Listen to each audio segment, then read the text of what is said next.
It is now 8:30, and I'd like to call the July 19th, 2024 meeting of the Energy Facility Siting Council to order. Mr. Secretary, could you please call the roll? Kent Howe, Here. Cindy Condon, Here. Marcy Grail,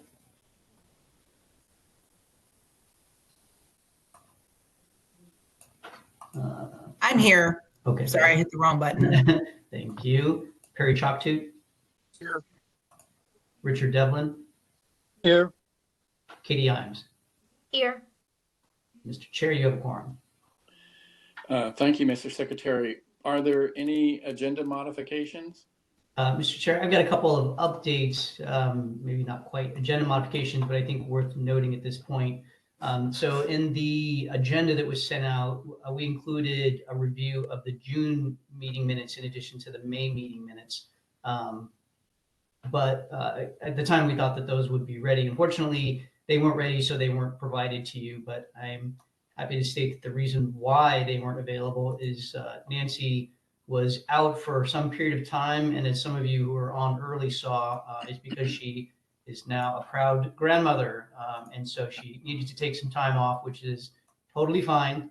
So we will have the June meeting minutes for you at the next council meeting.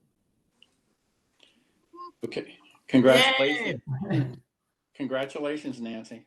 The other thing is in the agenda, it indicated that the forecasted meeting end time was around 12 o'clock. And in the timeline that was sent to council, it says 12:30. 12:30 is the correct forecast of when we're going to end. You know, that's always, we always make our best guess, so that's not guaranteed that it'll be at 12:30.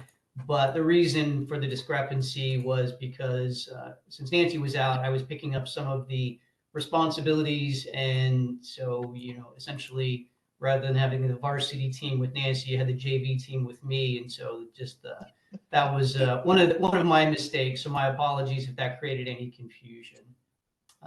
And then lastly, because we're all remote, you know, you might be able to see each other, but whenever who's presenting has their is sharing their screen, they probably won't be able to see anybody. So, you know, if the chair can see people raise their hand, you know, then he can kind of jump in. But I would say probably, you know, we try to kind of follow that protocol, which is good. Maybe want to be a little more, if you have questions, just chime in during the presentations, just in case somebody can't see you, so we can make sure that your questions get answered or your comments get raised at the appropriate time. And with that, I will turn it back over to you, Mr. Chair. Okay.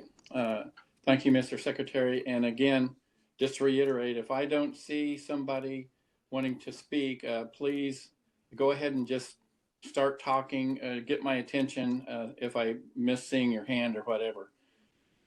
Okay, I've got the following announcements. Please mute your phones, and if you're joining us by phone and receive a phone call, please hang up from this call and dial back in after finishing your other call. For those excuse me, for those signed on to the webinar, please do not broadcast your webcam. For agenda item C, public comment period, and agenda item G, public notice discussion, there's two ways to let us know you're interested in providing comments to the council. For those using the WebEx, you'll need to use the raise your hand feature. For those on the phone only, you'll need to press *3, which will alert us that you want to speak. We'll go over these options again during those agenda items. If you want to receive future email notifications of council meetings, project milestones, or rulemakings through our Click Dimensions program, you can do so by clicking on the link in the agenda or on the council webpage. Look for the green box on the right-hand side of the page that says sign up for emails updates. You are also welcome to access the online project mapping tool and any documents by visiting our website. Please note that the audio and video of this meeting is being recorded and may be posted to the council's website following the meeting.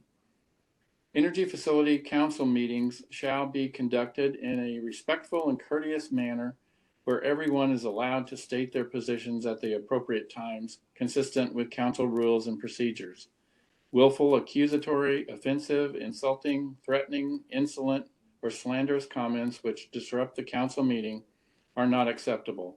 Pursuant to Oregon Administrative Rule 345-011-0080, any person who engages in unacceptable conduct which disrupts the meeting may be expelled. So we'll move on to the consent calendar and the approval of the May minutes. Do we have a? Mr. Chairman, I move to approve the May minutes as presented. Thank you, Councilor Devlin. Do we have a second? This is Marcy Grow. I second that motion.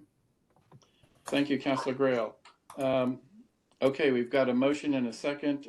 Mr. Secretary, could you please call the roll? Kent Howe, Yes. Richard Devlin, Yes.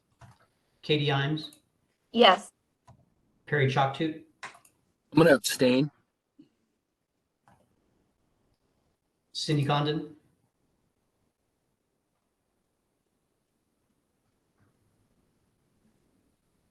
if you said sorry. so. Yes, Okay. sorry. No problem. And Marcy Grail. Yes. Motion carries, Mr. Chair. Thank you, Mr. Secretary, and I guess we'll move on to your report.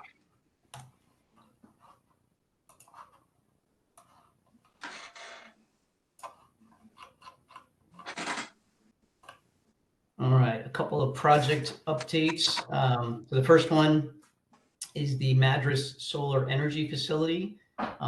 That's an approved but not yet constructed solar PV power generation project with a generating capacity of 63 megawatts on about 284 acres with an integrated battery storage system. The facility is proposed by Madras PV1 LLC, which is a subsidiary of Ecoplexus Incorporated. The project is located in Jefferson County, approximately 5.5 miles west of the city of Madras. On June 25th, the department received a request for Amendment 1, which is to extend the beginning construction deadline from June 25th, 2024 to June 25th, 2027. And the construction completion deadline to December 28th, 2028, as well as to change the parent company. Because the wildfire standard has been adopted since the project was approved, the certificate holder will have to do that one as a new standard.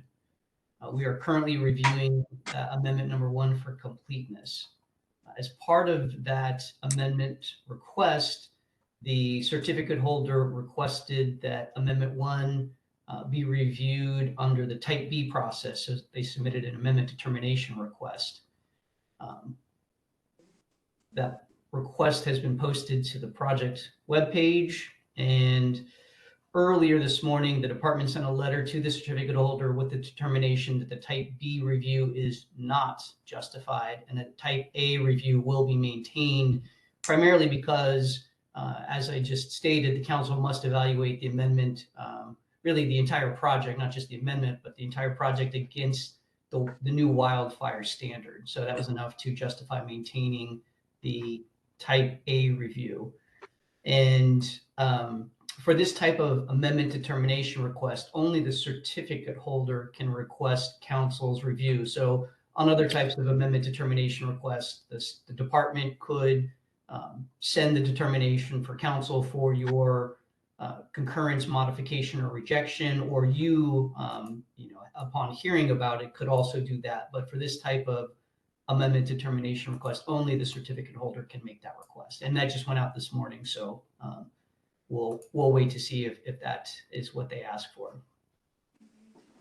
Next is the Sunstone Solar Project, and that's a solar energy facility, proposed solar energy project with a generating capacity of 1,200 megawatts. It would occupy about 11,000 acres or 17 square miles of predominantly cultivated land in Morrow County. The facility is proposed by Sunstone Solar LLC, which is a subsidiary of Pine Gate Renewables LLC. Project is proposed in Morrow County, approximately 15 miles south of the city of Boardman. On July 12th, the department issued the draft proposed order with a 42-day public comment period, which is proposed to conclude at the August 22nd public hearing in Hermiston. And that will be the next regularly scheduled council meeting will be both Thursday and Friday. So the 22nd and the 23rd. And that will be held the evening of the 22nd. And we'll provide that information to council shortly. Nancy, do you want to bring up advance the slides? There we go. Thank you.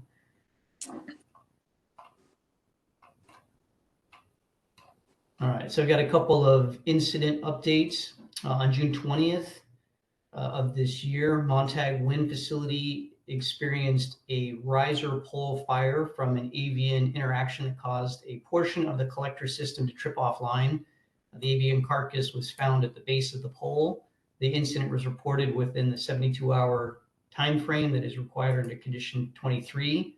The fire was contained to only the pole. The incident is now closed, and Avangrid is the parent company to the site certificate holder, which is Montague Wind Power Facility LLC. Next, Leaning Juniper 2B also experienced a similar riser pole fire, similar type of avian interaction, and also the avian carcass was found at the base of the pole. The incident was reported within the same 72-hour time frame, consistent with the condition requirement, which is condition 23. But with this one, a total of 5 acres of grassland around the facility was burned. The incident is still under ODO's review. And then similarly, Avangrid is the parent company to the certificate holder, which is Leaning Juniper Wind Power 2 LLC. So this one's not concluded because of the broader fire. And then finally, Klondike 3 Wind Project. So on June 22nd, Klondike 3 Wind Facility experienced a transformer fire. The transformer fault triggered a feeder to trip offline, causing 23 wind turbines to shut down. The fire was contained to the pad-mounted transformer area. No transformer oil was released. Also, the incident was reported within 72 hours in compliance with condition 25 of that site certificate.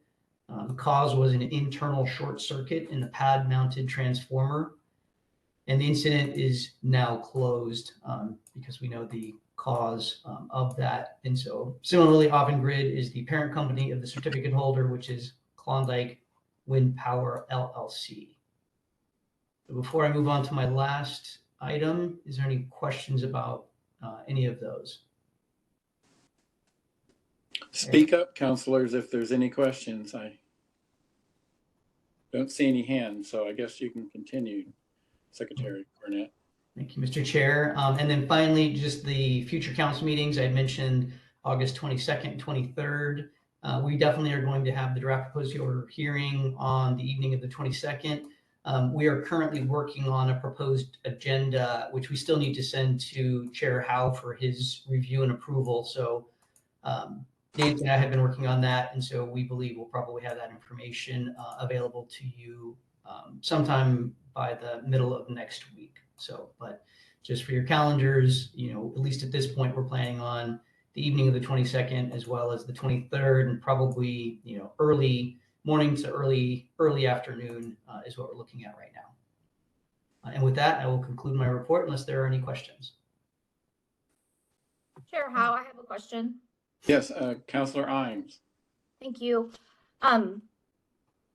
Secretary Cornett, I was just curious because right now in our area, we have a big fire going on, and was curious if, because of the red flag warnings and as you know, the climate right now, how does it work with the current wind facilities that are in operation?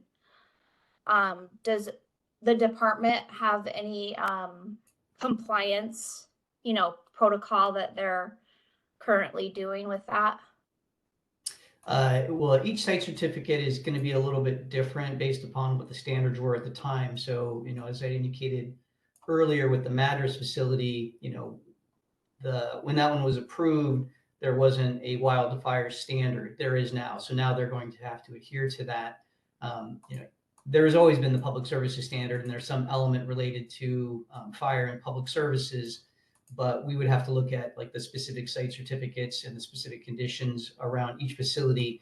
And if you're, the kind of the, and you didn't ask this question, but if sort of the question was, are we going to de-energize or shut down those, there's no protocols for that. They need to really build, own, and operate the facility consistent with the site certificate, with the conditions, with the final order. And so we would really have to look at each facility to determine what elements in that certificate relate to wildfire or fire circumstances. Thank you. Oh, Vice Chair Condon. Cindy, and this is to Secretary Cornett. I'm presuming we will be not in Salem, but on site for the next meeting in August. Yes, Vice Chair Condon, the proposal would be that we are in Hermiston. So the facility is, in that proximity to Boardman, and others, but Nancy looked around and like the only place that we could find in terms of availability was in Hermiston. So that's where we're definitely the DPO hearing will be there. And as I said, we still have to get Chair Howe's concurrence on the regular council meeting. Thank you. Any other questions from councilors? Okay. Did that conclude your presentation, Secretary Cornett? Yes, Mr. Chair, that concludes my presentation. Okay. Well, thank you very much. So I guess the next item then is the Wagon Trail Solar. It's a continuation of the council review of the draft proposed order. This is an information item, and Chase McVeigh Walker, a senior siting policy analyst, will walk us through this one. Floor is yours, Chase. Thank you very much, Chair Howe. Can everybody hear me all right? Yes, okay, great. Thank you, Councilmember Choctaw. I appreciate it. And Tom. Let me share my screen.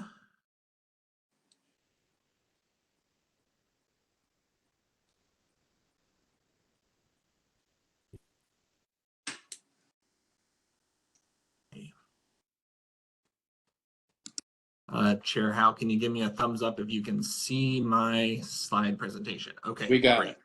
Thank you very much. Well, good morning, Chair Howe, Vice Chair Condon, members of the council. For the record, my name is Chase McVeigh Walker. I'm a senior siting analyst here at the Oregon Department of Energy. And today's agenda item B is, as Chair Howe just stated, a continuation of council's review of the draft proposed order for the Wagon Trail Solar application for site certificate. This is going to be the structure of my presentation today. I will provide a summary of the proposed facility and of the applicant, as well as the procedural history. I'll walk through what's happened to date and go through a few standards where comments and issues were raised during or on the record of the DPO by the public and reviewing agencies as well as council. And at any point in the presentation, should council members have any questions, please ask away. We'll see what we can do in getting you an answer.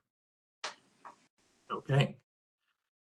The Wagon Trail Solar Project is a 500 megawatt solar photovoltaic energy facility proposed by the applicant, which is Wagon Trail Energy Center LLC.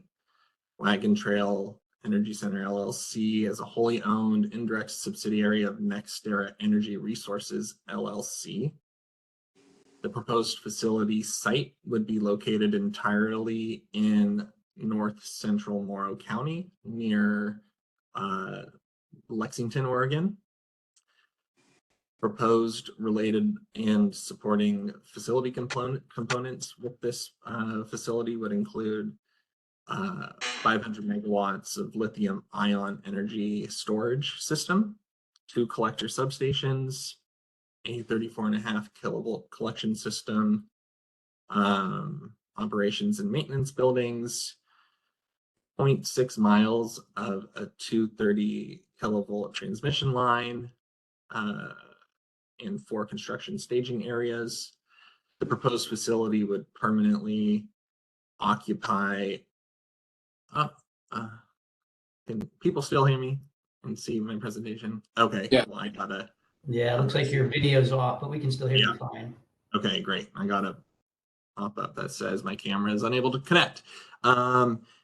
This facility would permanently occupy approximately 3,600 acres of private exclusive farm use zoned land located within a site boundary which is greater than the permanent impacts of 7,450 acres. This next slide, because we're digital, I drew out some arrows to show you where each of these components are proposed to be located. So the site boundary in this figure is the magenta colored line. There's MET stations throughout the facility, O&M building, inverter locations, many inverter locations. This is the 230 kV line, 0.6 miles, right in the middle of the proposed facility. There's an existing transmission line, BPA line, running north-south through the facility. Underground collection lines, the 34.5 underground collection lines. In this figure, which is a compilation of a couple of different ones that I put together, there's a fence line, which is within the site boundary, and it's represented as a green line, temporary laydown areas, the battery energy storage system, project substations, there's access roads. Oh, and I guess that's all I was going to call out. Any questions thus far on facility configuration? Move on. I think you can. Okay. On to procedural history. On November 3rd, 2020, the department received a notice of intent for this facility. And then on June 11th, 2021, the applicant submitted an amended notice of intent to address site boundary modifications. The department received the preliminary application for the site certificate on August 31st, 2022.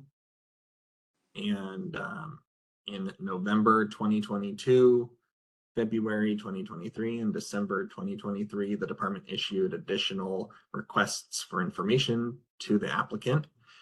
And then in December of last year, 2023, on December 22nd, the department determined the preliminary application to be complete. And on January 3rd of this year, the applicant filed their complete application for site certificate. Oh, sorry. The department issued the DPO on May 7th of this year, 2024, which initiated a 31-day comment period. On May 30th, Chair Howe conducted a public hearing on the DPO at the Port of Morrow Riverfront Center Riverfront Room in Boardman, Oregon. And the record was kept open until June 10th. And it was actually, and that was kept open for the public. And then, or the applicant had until June 10th to respond, and then they requested an extension to respond to comments received by an extension of a day to May 11th. And that's when we received their responses to comments received on the DPO. And that leads us to today, July 19th, where we're continuing our council review of the DPO. This next slide is our energy facility siting process. And I'll summarize this this Chevron process. There's 7 major steps in the review of applications for site certificates. Right now, we are in the 4th of the 7 steps, right in the middle of the process, being the draft proposed order. The first step is the notice of intent, which is the applicant's conceptual plan for a facility. Following notice of intent, there's the project order, and that's the department's blueprint for the application, the department's representation of what the applicable requirements are. The third step of the process is the actual application, both preliminary and complete. And now we're at the draft proposed order, which is the department's initial findings of facts, conclusions of law, and recommendations to council on whether or not the facility would comply with all applicable requirements.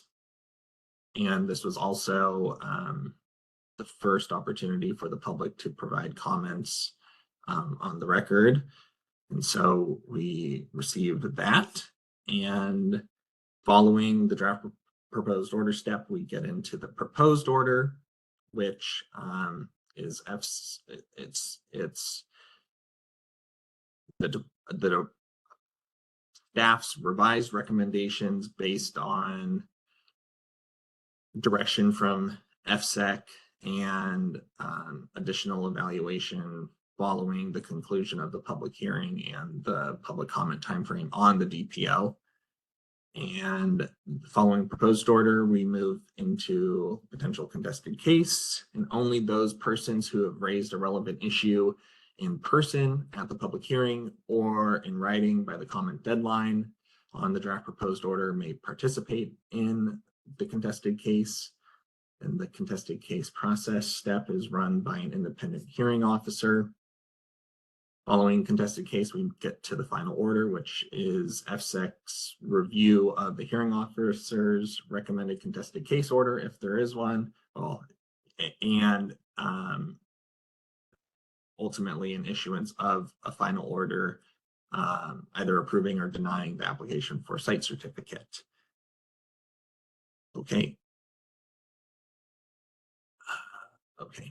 Today is yet another opportunity, a continuation of council's opportunity to continue to provide comments to staff on the DPO and on the issues raised on the record of the public hearing. As I just mentioned, the next step in the process is the department's issuance of the proposed order, where we'll take into consideration the comments from council and comments received on the record of the draft proposed order hearing and agency consultation. When we issue the proposed order, we'll also issue a notice of issuance of the proposed order and a notice of the contested case.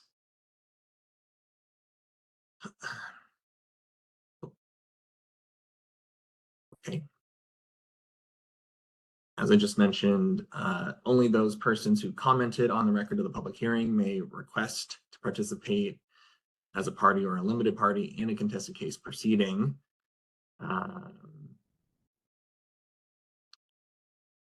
And this is a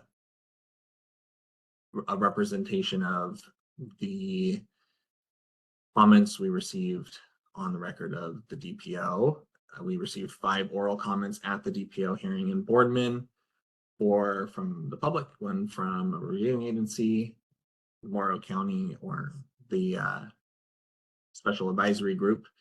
And we received 2 written comments on the record, one from a reviewing agency, Morrow County again, and 1 public comment. And as I mentioned in the procedural history overview, we did receive responses from not certificate holder. It should say applicant. I apologize, not a certificate holder response. It's an applicant response. They provided their responses to all comments received on June 11th.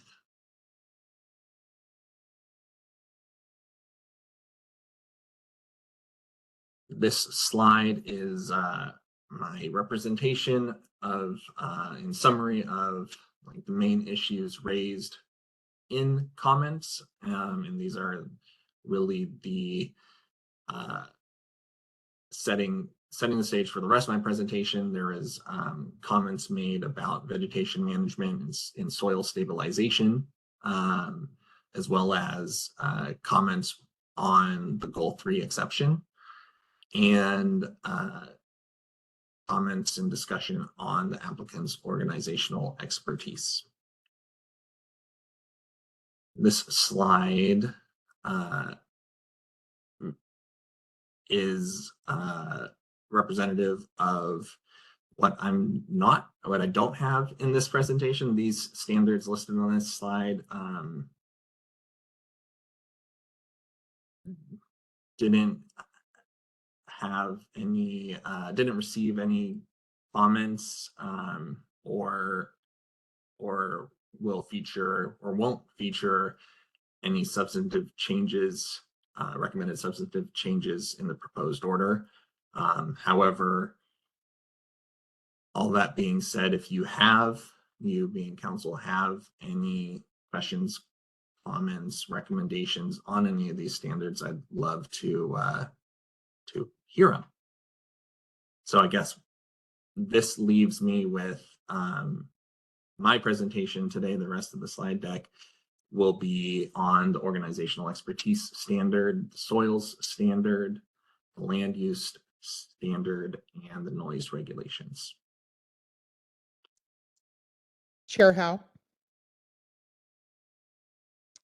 Chair Howe, this is Councillor Condon. Vice Chair Condon, sorry. Thank you. No problem. Chase, I had a question, and I apologize, I was not at the last meeting, but with respect to the retirement and financial assurance, in the material, and the presentation last month, I understand NextEra has got a sizable revolving letter of credit. And I am just wondering if there was any analysis made of how many projects around the country are backstopped with that line of credit.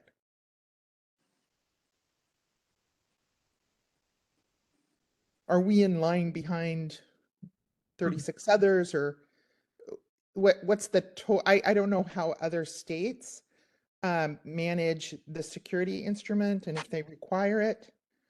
And what the revolving line of credit can be used for, which I presume is development. But do we know what the existing security requirements are with respect to that letter of credit, the revolving letter of credit, or line of credit? I think to the best of my ability to respond to your question, we don't have that information as to like where in the list and how much money in there.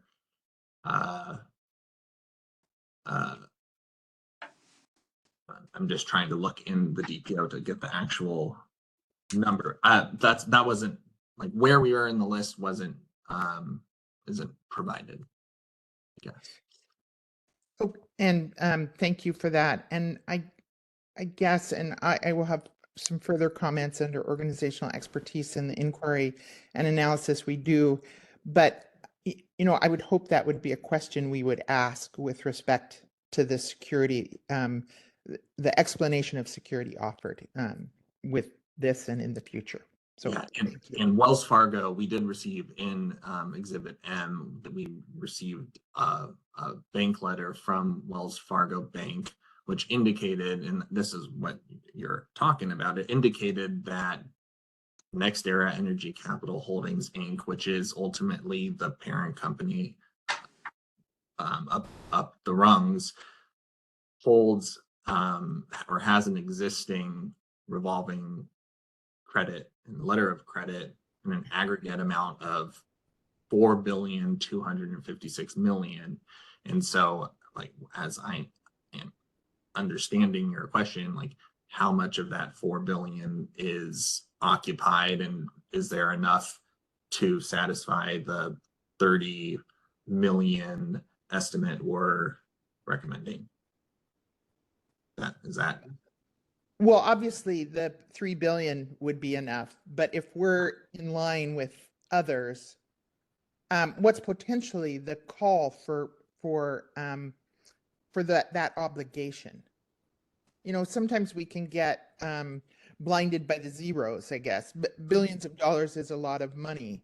But in their organizational expertise material, they represent that they have 175 energy facilities in 36 states. And so what is all that total? that's, yes, that is what do those projects, facilities require in security against that line of credit? And the line of credit, is it, I would presume it's usable for development projects, for a variety of things. And, you know, pretty soon the billions are used up. And so I'm just curious, the analysis done, as opposed to, well, 3 billion is a lot more than, you know, X millions. Yeah. And so we're good. So just, we don't have to belabor it, but that certainly is a question of mine. I mean, ultimately, recommended as a pre-construction condition, before they could do anything, we would require them to provide us with a bond or letter of credit. Right. So, I mean, they can't build it if there isn't any money to cover their costs, then they can't Right. build it. So I understand that.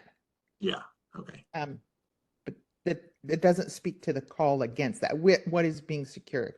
So again, I don't want to belabor it, but it's an underlying question of mine. Thank you. Thank you. With that, I will, unless there's any additional comments, questions on any of these standards, I'll move on into the rest of my slides. Seeing nobody that I can see, I'll move on. So this slide is on the organizational expertise of the applicant. The applicant, again, is Wagon Trail Energy LLC. And this is a project-specific LLC that is a wholly owned indirect subsidiary of NextEra Energy Resources LLC. The applicant relies on the expertise of its parent company, NextEra. NextEra has 175 energy facilities in 36 states and 4 Canadian provinces. As of year end 2019,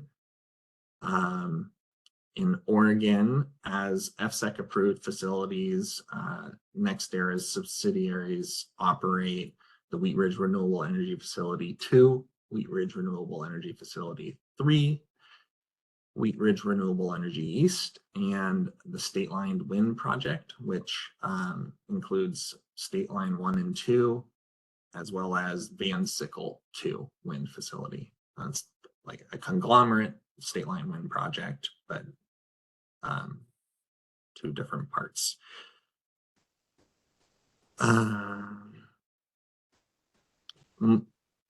On the record of the DPO, multiple commenters expressed their support for NextEra as a company, and for the Wagon Trail solar project itself.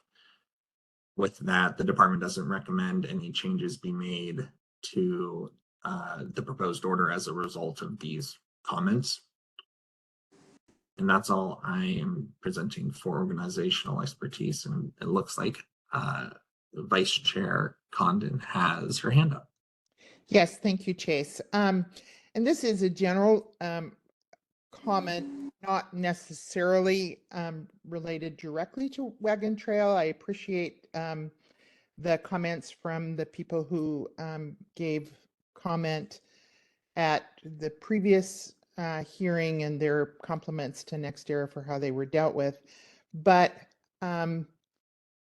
as I review the organizational expertise, and I know many of you have heard me talk about this before, I believe our analysis of organizational expertise from a financial perspective, together with the representations from this applicant as well as other applicants, that they are able and willing to do the projects as they are presented in the timeframes for the start of construction. And I do understand that things can change. It takes longer to get power purchase agreements and agreements with landowners. But I believe our analysis for organizational expertise needs to be much more robust, much as we rely on other agencies to do an analysis for fish and wildlife, historical and cultural. Those are, I don't know very much about those things. I'm learning along the way, but they appear to be fairly robust. And our analysis for organizational expertise relies mainly on representations from the applicant. And I do believe we need to do a deeper dive. We have letters from organizations saying, I'm sure they will be able to get security. The articles of incorporation tell me a very different story. And that's a general comment. And I know we do have a plan for perhaps looking at this further, but I want to make a comment with respect to this application. And I think our analysis is somewhat lacking. So, and I understand it's consistent with the basic analysis we've done in the past, but I would like to see a stronger analysis of specifically financial information and their ability to start the project when they're telling us they're starting construction. So thank you. Mr. Chair, if I might. Yes, Secretary Cornett. Thank you. For the record, Todd Cornett. So yeah, just in response to Vice Chair Condon's comments, so I just wanted to kind of remind council where we're at in terms of rulemaking.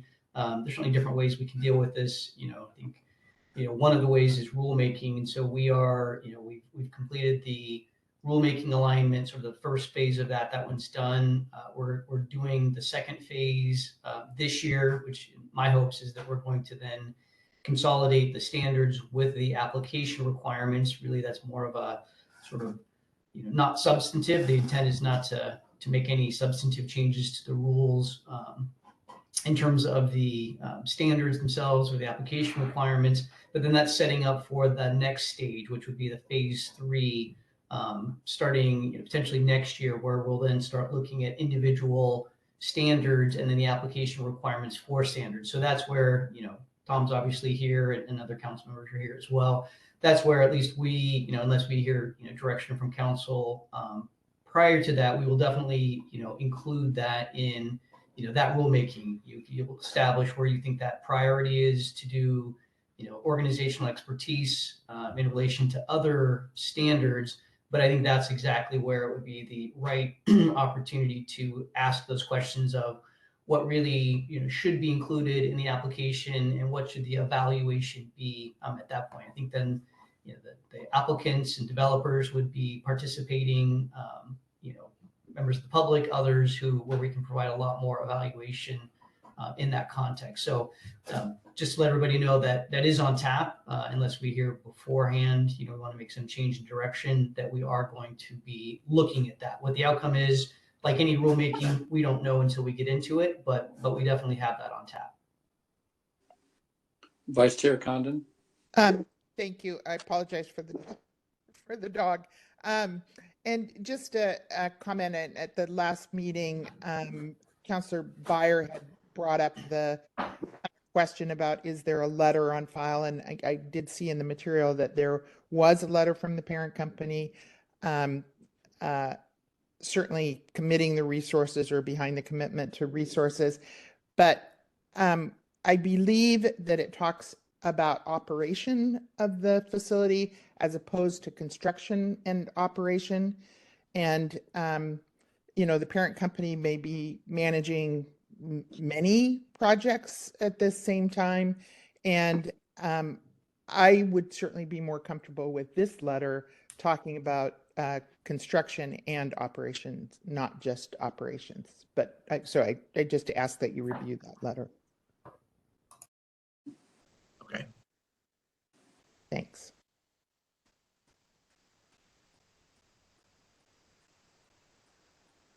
Shall we move on? I think so. Okay.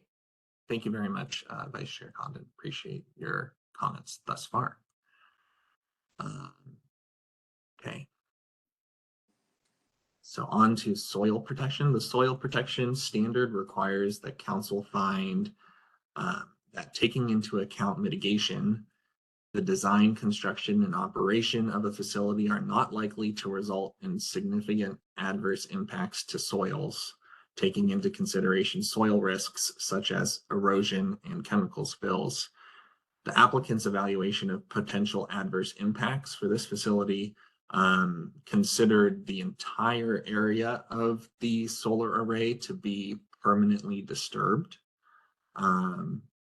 And in the DPO, the department recommended conditions that would require the finalizing of an erosion and sediment control plan, a reclamation and revegetation plan, construction and operation, spill prevention, control, and countermeasures plan.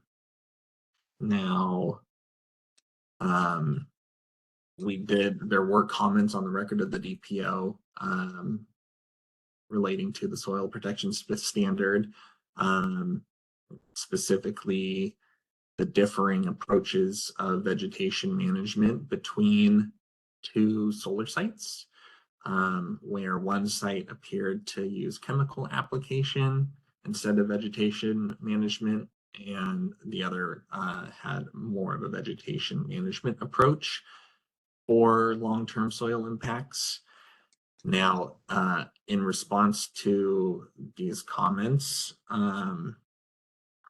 upon additional review and consultation with the Oregon Department of Agriculture, the department recommends in the proposed order that council recommends in the proposed order that council include additional measures for long-term site stabilization and vegetation management into the soil protection standard findings. These additional recommended measures, which again were developed in consultation with the Oregon Department of Agriculture, would include, among other things, quantifying disturbance levels based on a final design layout, the development of a fugitive dust control plan prior to construction, additional consultation for the development of revegetation methods and soil compaction testing, both pre and post construction. The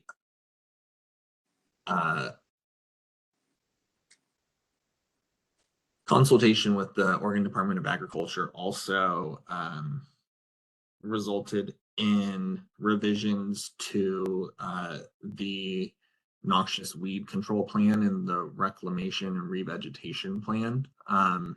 But those revisions are in line with these additional measures that are presented here on the slide. I do have those plans in the red line should council like to look at them right now, or I can move on, but they are in line with this summary bulleted list. Okay, I think seeing a nod, I will move on. Okay, land use. The land use standard requires the council find that a proposed facility complies with the statewide planning goals adopted by the Land Conservation and Development Commission. Council may find compliance with statewide planning goals if the council finds that a proposed facility complies with applicable substantive criteria from the affected local government's acknowledged comprehensive plan and land use regulations that are required by the statewide planning goals and in effect on the date the application is submitted. The applicant for this facility requested council's consideration of a reasons exception. So going on to this next slide. In the DPO, the department recommended council grant an exception based on the 4 listed reasons here. It being the 4 reasons being the facility is locationally dependent. There'd be minimal impacts to agriculture within the subject tracts and surrounding area. Agricultural related economic benefits and minimal impacts to other environmental resources projected by council standards. On the record of the draft proposed order, both the SAG or the Special Advisory Group, I see Councilmember Imes has her hand up. Please, Councilmember Imes. My comments are related to the prior standard, so I'd like you to finish your presentation and then maybe we could go back to that. Sure. Okay. Thank you. So on the record of the draft proposed order, both the SAG, the Special Advisory Group, and council members expressed concern about the reasons recommended by the department as justifying a exception to Goal 3, particularly related to the evidence and analysis for the minimal impacts to agriculture within subject tracts. And I'll get to our evaluation on the next slide. But also in the draft proposed order, the department rejected the applicant's argument that the proposed facility responds to important state and county goals and priorities as a reason justifying a Goal 3 exception. So now, as I just mentioned, both the SAG and council raised questions about the differences between mitigation approaches proposed by the applicant and as well as the applicant for the Sunstone Solar Project. And this is relating to minimal impacts to agriculture. And I just want to note, and it's here on the slide, that the 2 proposed facilities that were referenced in comments, the Sunstone Solar Project, as well as this project, the Wagon Trail Solar Project, relied upon an agricultural economics analysis report by Eco Northwest. Eco Northwest did both of the reports for both of those projects. And I do want to remind council that to grant a goal exception, council must find 3 things. First being reasons that justify why the state policy embodied in the applicable goal should not apply. Second being the significant environmental, economic, social, and energy consequences anticipated as a result of the proposed facility that have been identified in adverse impacts that would be mitigated in accordance with the rules of the council applicable to the siting of the proposed facility. And lastly, that the proposed facility is compatible with other adjacent uses or will be made compatible through measures designed to reduce adverse impacts. So with that in mind, based upon further review of the applicant's analysis and in response to special advisory group and council's questions, the department sought legal counsel review of the Eco Northwest report, the agricultural economic analysis report. And with that additional review for that specific report, the department has ultimately concluded that Eco Northwest applied similar methodologies in their analysis of both projects, and that the report for Wagon Trail demonstrates that the Wagon Trail solar facility impacts to the agricultural economy would not be significant. Thus, under that second finding or second point for council to find and grant a goal exception,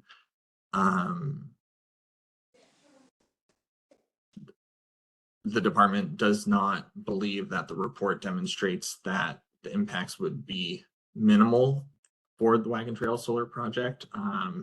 In other words, there would be some impacts. It wouldn't be minimal. There would be some. Therefore, in the proposed order, the department is recommending that the council find that minimal impacts to agriculture as a reason to support the goal exception be dropped. Like, we don't think that that's appropriate anymore with our additional evaluation. However, that still leaves 3 reasons that would justify taking an exception to goal 3. And those reasons would be that the locational dependency, agricultural related economic benefit, and minimal impacts to other environmental resources protected by council standards. With our additional review following comments from the SAG and council, we're also recommending amendments be made to recommended land use conditions 14 and 15 to ensure that the mitigation funds represented in the application for site certificate are remitted prior to construction. My next slide, I guess, just summarizes what I hope I just discussed. And so I guess this would be a great time to see if council has any questions with the land use standard and how we're addressing comments received. Any questions from council? Sure, Hal, this is Katie Imes. Yeah, Councilor Imes. So thank you, Chase, for your presentation today. I understand that the council is required to have 3 reasons, and you mentioned those just now, regarding the goal 3 exception. And I'm curious about minimal impacts to other environmental resources, and how you came to the determination that that was not a factor in this. Because the prior standard that we just reviewed was specifically about soil and that environment. So could you maybe explain a little bit more about the environmental resources? Sure. in the DPO, and I'm just looking at it right now. It's on page 115 of the DPO, under our goal 3 evaluation. We evaluate minimal impacts to other environmental resources, and we say that specifically the applicant notes that the proposed facility would be sited to avoid any sensitive environmental features, including Washington ground squirrel habitat, 100-year FEMA floodplains, U.S. Fish and Wildlife Service designated critical habitat, Oregon Department of Fish and Wildlife designated big game winter ranges, and mapped wetlands. And that our recommendations for the soil standard ultimately conclude that, taking into account mitigation, the facility construction and operation of the facility is not likely to have significant adverse impacts to soils. Okay. So I think my prior comments, I wish I would have raised my hand in time.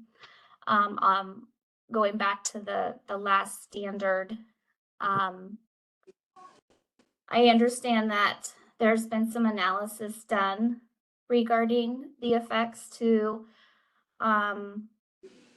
chemical applications versus, a vegetation method. And I still feel like I have more questions regarding the long-term effects of chemical applications, drinking water, surface water, soil health, wildlife, and natural environment.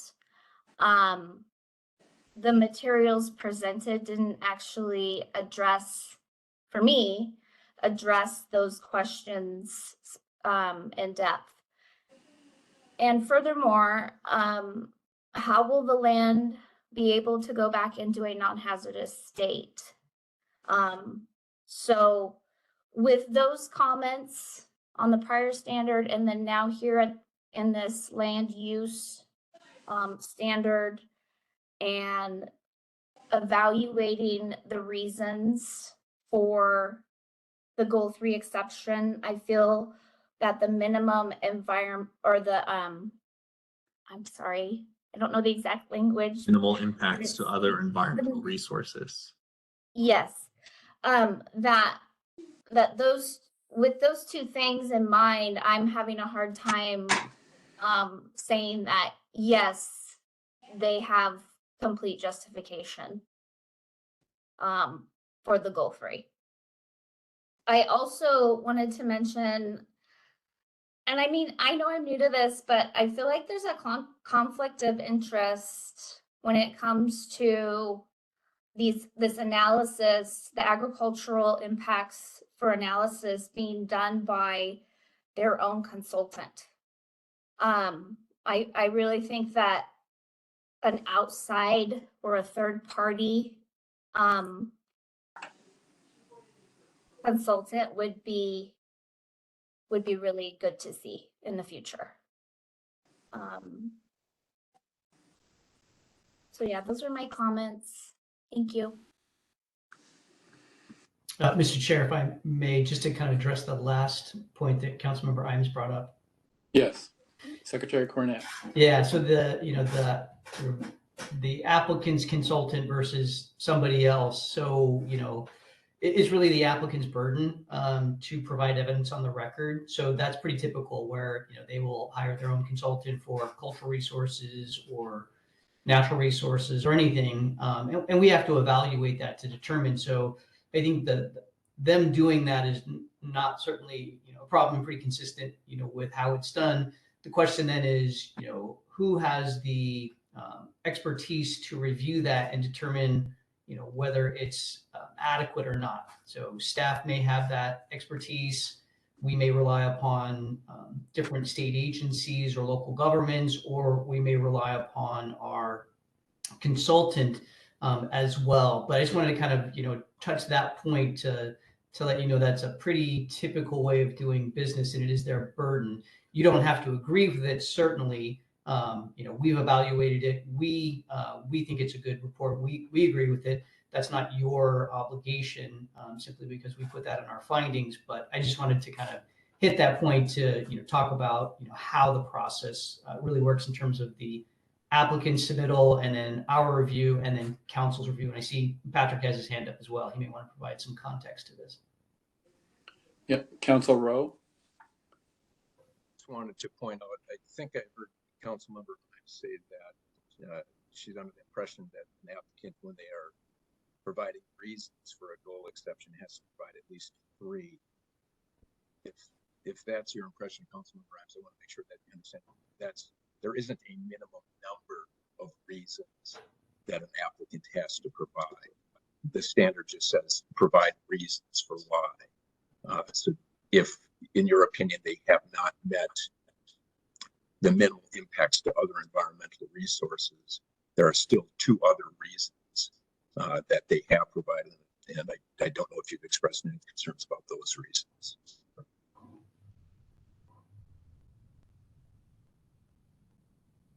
So you're saying that if they have at least one reason, then the goal 3 exception would not apply?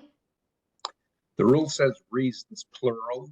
Okay, it doesn't identify any number of reasons. I have been involved in a contested case where a party took the position that because it says reasons plural, there would have to be at least 2. But that has not, it hasn't been litigated. But I think because it's plural, it's a reasonable interpretation of that would be there needs to be at least 2. But there isn't a set number that they have to provide to qualify. Okay, thank you for that. So yeah, again, it's the environmental resources. I mean, minimal impacts to agricultural, their analysis did find that there would be minimal impacts, but again, that is their consultant's review and whatnot. I know there were some comments provided by Morrow County. Well, pardon me for interrupting, but maybe I wasn't clear. The minimal impacts to agriculture after our further review following council's first review last month of the DPL, like our further evaluation, we're recommending that council find that the minimal impacts to agriculture not be considered a reason. Okay. FYI. Thank you for clarifying. Yeah. In some of Morrow County's comments, they mentioned this separate mitigation apparently that's going on. And I don't know if I can talk about, can we talk about that right now in this arena? Well, it's in so you're referring to the Sunstone, the one related to the Sunstone project? No, I'm referring to the Wagon Trail project, and Morrow County mentioned in their comments that there's some financial mitigation happening apparently, and I'm not quite sure on the number, but around $500,000 is being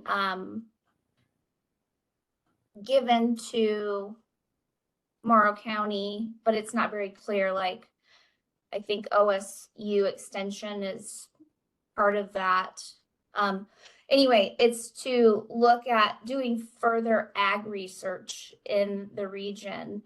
And Morrow County had mentioned in their comments that they would really like to see a committee formed to help mitigate the impacts to farmland, but also probably have some oversight with the resources that are coming in. And so I just not sure like how to, if the council can respond to that, or if it's, like, can we suggest that a council be formed to oversee those resources?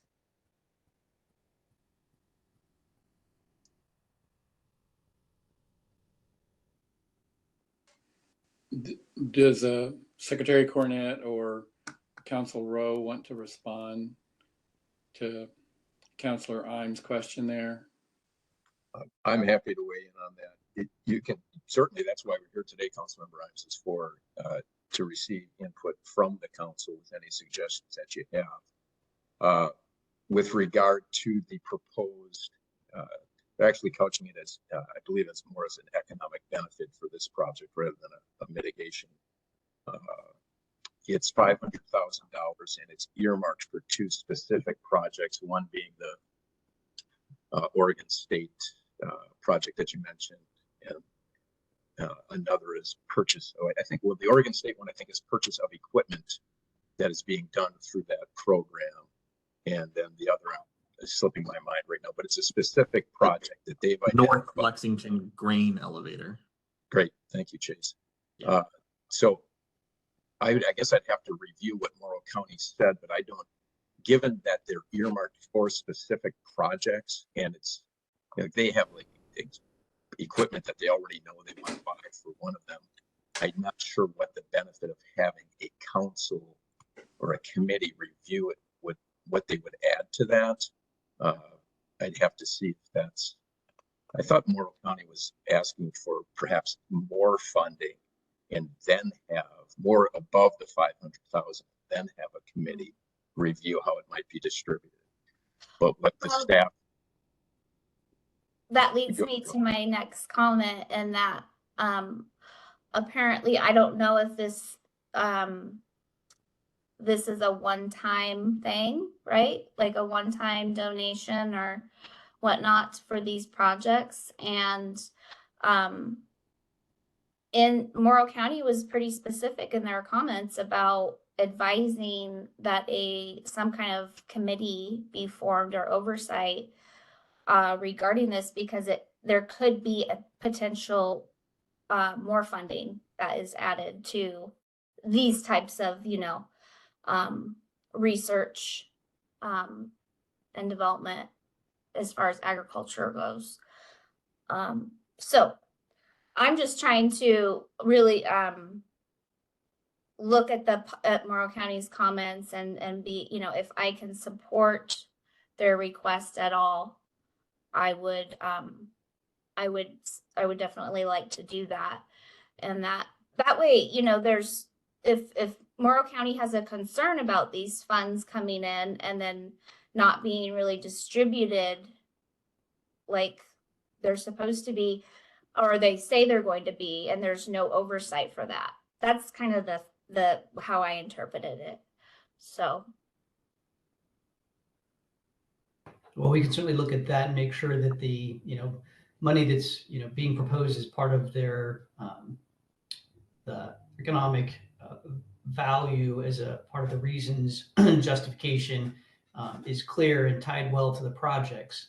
That we can absolutely do, but you know, it's the applicant who's proposed the projects, the funding. So if there's additional funding that comes in, it wouldn't be within the parameters of the site certificate if a site certificate is issued, which includes those conditions. So that wouldn't be anything then, oh, if they have a side agreement between the applicant and Morrow County in the future outside of the FSEC process, you know, we wouldn't have a role in there anyway. So we're really within the confines of what is proposed by the applicant. You know, does it help justify the reasons exception? And then we really can't put in beyond that, you know, say, well, we don't think 500,000 is enough. You need to put in, you know, more than that and additional No, I'm not projects. suggesting that at all. Right. I'm not suggesting that at all. I want to make that clear. Sure. But certainly, I think, you know, your question is valid. Are the, you know, is it tight enough in there about, you know, what the money is and where it's going to be included And again, if we believe that that justifies, as part of the reasons exception, then we want to make sure that that money goes to the projects which are, essentially being designed for that reason. So we absolutely will look into that.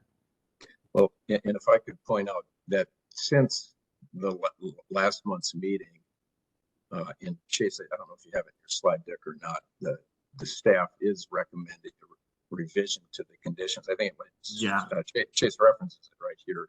Yeah, the Condition. very last bullet, land use conditions 14 and 15, and I'm gonna attempt to drag my draft of the proposed order over, and let me know if you can see this. Let's see. Yep, we can see it, Chase. Okay, so here we go. So this is our first go at amending, like our recommended amendment to these conditions, which is in response to the applicant's representation of what they would be paying. And we these recommended changes to these conditions would it would further clarify where the funds are to be used. We're calling out what they represented and now actually just putting it into the condition. And here, same thing, like we had the North Lexington grain elevator, but we want our proposed change is for the certificate holder to demonstrate that the funds were used, not will be used. But I guess like this condition 14, this is more what we're talking about, where it's clarification to specific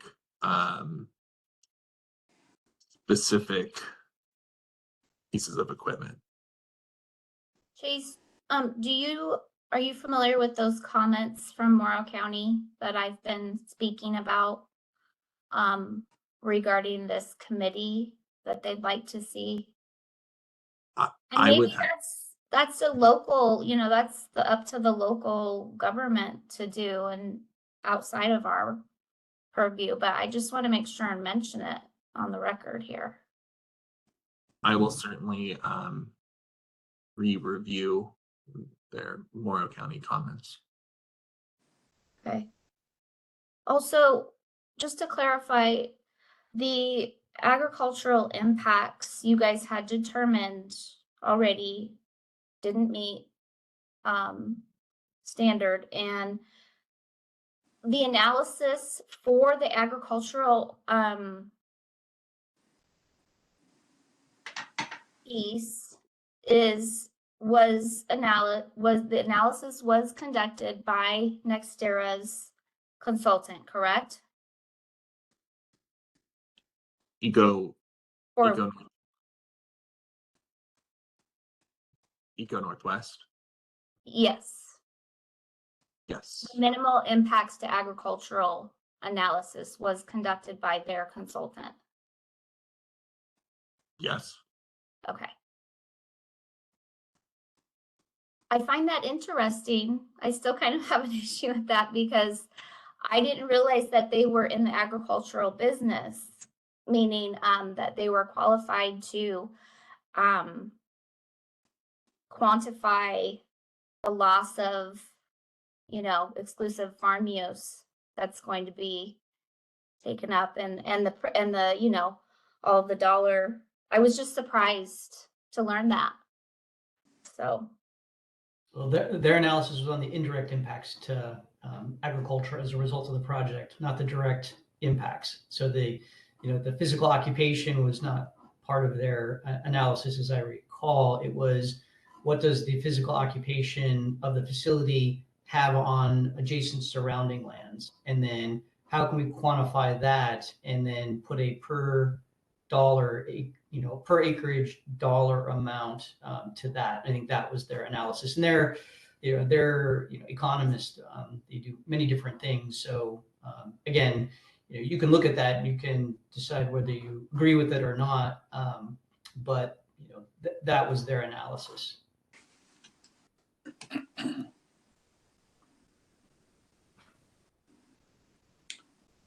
Any other comments or questions on the reasons exception discussion here? Okay. Moving on to my last slide.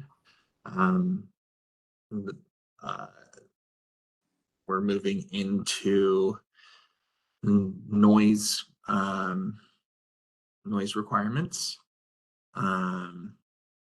So operational noise from the proposed facility was evaluated to the maximum allowable noise limits. There were 33 noise sensitive receptors identified in the applicant's noise modeling and evaluation. And in the noise modeling, like results of the noise modeling showed that the current facility layout would exceed the maximum allowable standard of 55 decibels at 7 of the 33 NSRs during the daytime and at 4 of the 33 NSRs during the nighttime. The nighttime maximum allowable standard is 50 decibels. So in the DPO, therefore, in the DPO, the department recommended that council find that the facility as currently proposed wouldn't comply with the requirements, the noise standard requirements without additional mitigation. And that additional mitigation could include, but wasn't limited to, changes in the final facility design. And also in the draft proposed order, as recommended noise control condition 1, here I only have sub part B or sub C, but the entire condition, noise control condition 1, would require additional pre-construction analysis to demonstrate that the facility by phase would meet the ambient noise degradation standard and wouldn't exceed the maximum allowable noise standard. And now here, what I have on the screen is sub C of our recommended condition. And in the proposed order, the department recommends that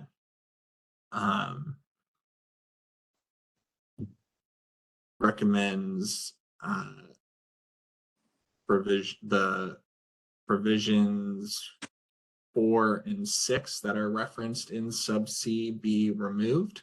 And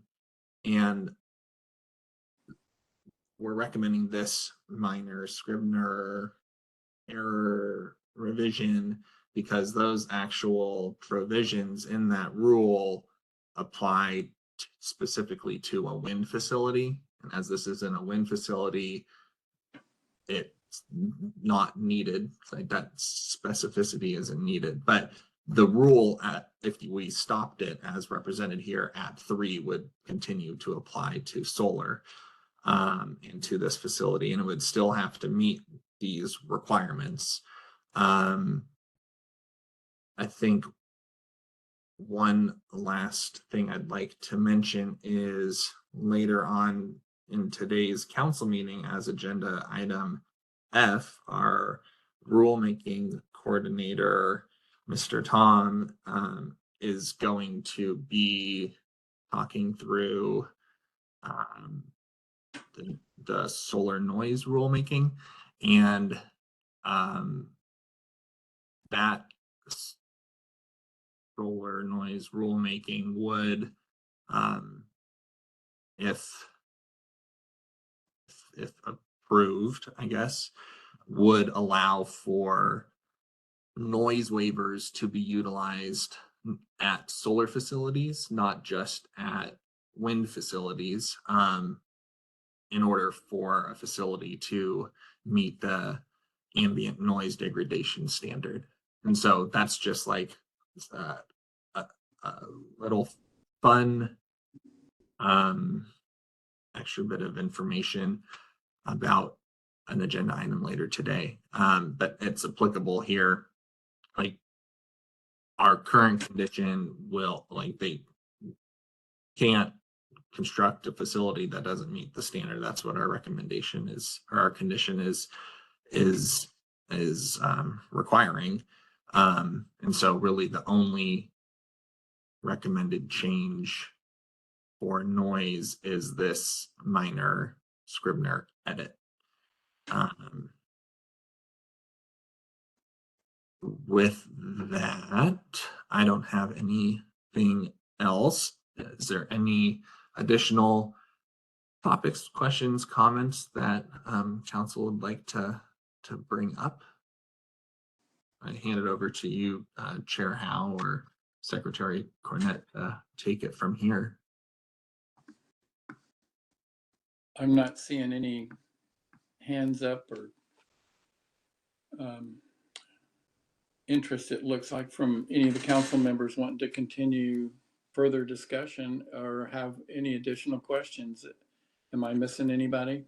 Speak up if you do have a question or comment. Okay. Well, thank you very much. I really appreciate everyone's time. Yeah. All right. On to the next. Okay, let me get my act together here. You have a hand up. Vice Chair Condon. Yeah, sorry to be late on the draw there. I just want to, compliment Chase on the presentation and really council for the discussion last month, which was not as interesting to view and not be a part of, but it was certainly informative, and the extension to today, because I think today's discussion was certainly useful to me, and I hope others. So nice job. And thank you. Yeah, I'll echo that too. Good job, Chase. At this point, we could take a break if people need to, or we could go on to public comment. What's the preference of the council?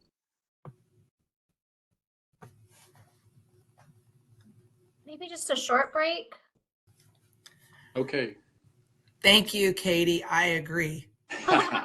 Me too. Okay, so let's see, it's 9:57. Let's just call it 10, and we'll be back at what, 5 or 10 after 10? I'll say 10:10. We'll return. Thank you. You bet. Back, and it's now 10:10. And I'd like to call the meeting back from recess and continue on with the next agenda item, which is the public comment period. The times reserved for the public to address the council regarding any item within council jurisdiction that's not otherwise closed for comment. Items closed for comment include the Boardman to Hemingway transmission line request for Amendment 2, draft proposed order, and the Wagon Trail Solar Project draft proposed order. In the agenda, we've set the amount of time for individual commenters at 7 minutes. I guess let's see how many. Nancy, if you could check the webinar and the phones to see if anyone's interested in commenting, we can get a number of how many people are interested and kind of adjust the time accordingly.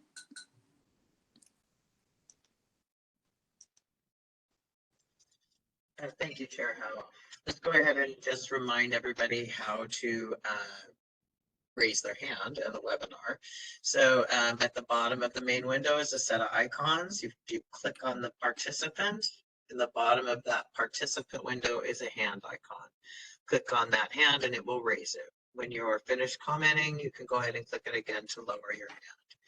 If you are, if you are participating by phone, you're going to press *3 on your telephone keypad to raise your hand, and then *3 again to lower your hand when you are finished speaking. So it looks like I have Jenny Miller with her hand raised.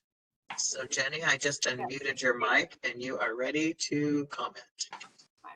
Thank you for letting me comment. My name is Jenny Miller, and I don't know if this is the appropriate comment to make at this time. I just want to say that I know that this project is going through and it's being approved.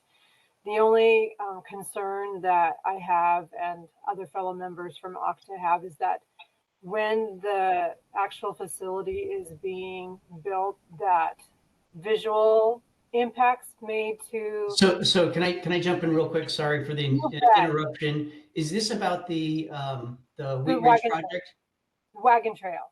I mean, I'm sorry, the Wagon Trail. Yeah, that's closed for public comment, so Yeah. we can't take any public comments now about that project. That's why I was saying I didn't know if that was the time or not, and I couldn't remember, and so like I said, I'm still learning all this process, and we're getting ready for our convention in Pendleton. I've been a lot distracted by many things, so I probably missed that comment time. Yeah, sorry for the confusion about that, but yeah, definitely. If there's any questions in the future about sort of the timing within which to comment on projects, let staff members know. There's always a contact information for each project, and we want to make sure that people have every opportunity that they can within the prescribed timeframes. Okay.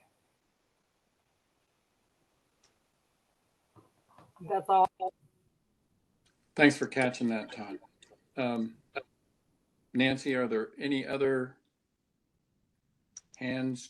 I have Mr. Troy Jones. Your hand is raised. You are unmuted now. Thank you, Nancy.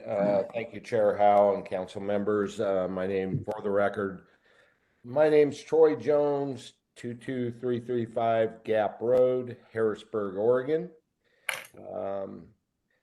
First and foremost, I've been attending these meetings since the first of the year, January, and I feel that I get to know each and every one of you as individuals, and I happened to overhear some conversation at the beginning, and so Councilmember Chalkfoot, I just wanted to let you know you and your family are in our thoughts and prayers.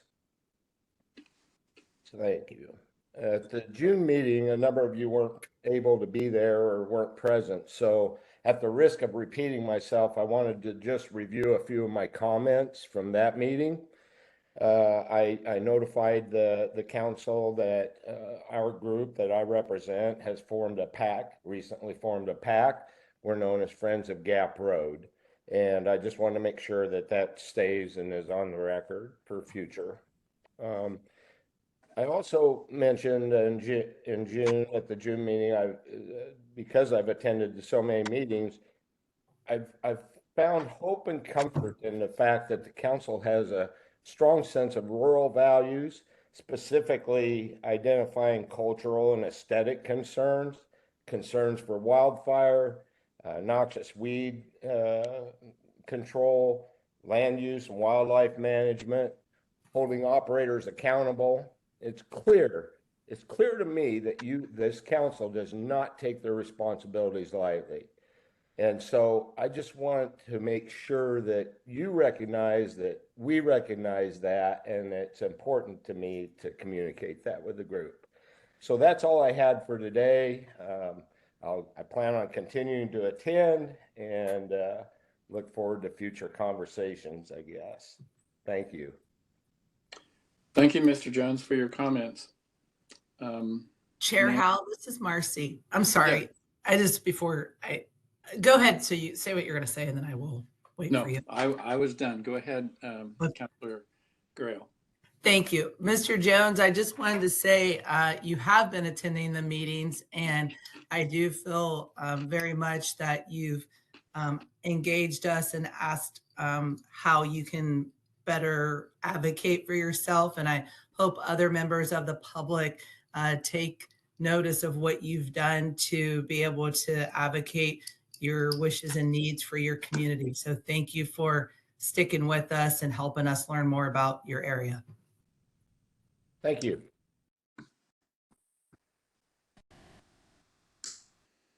Okay, Nancy, are there others?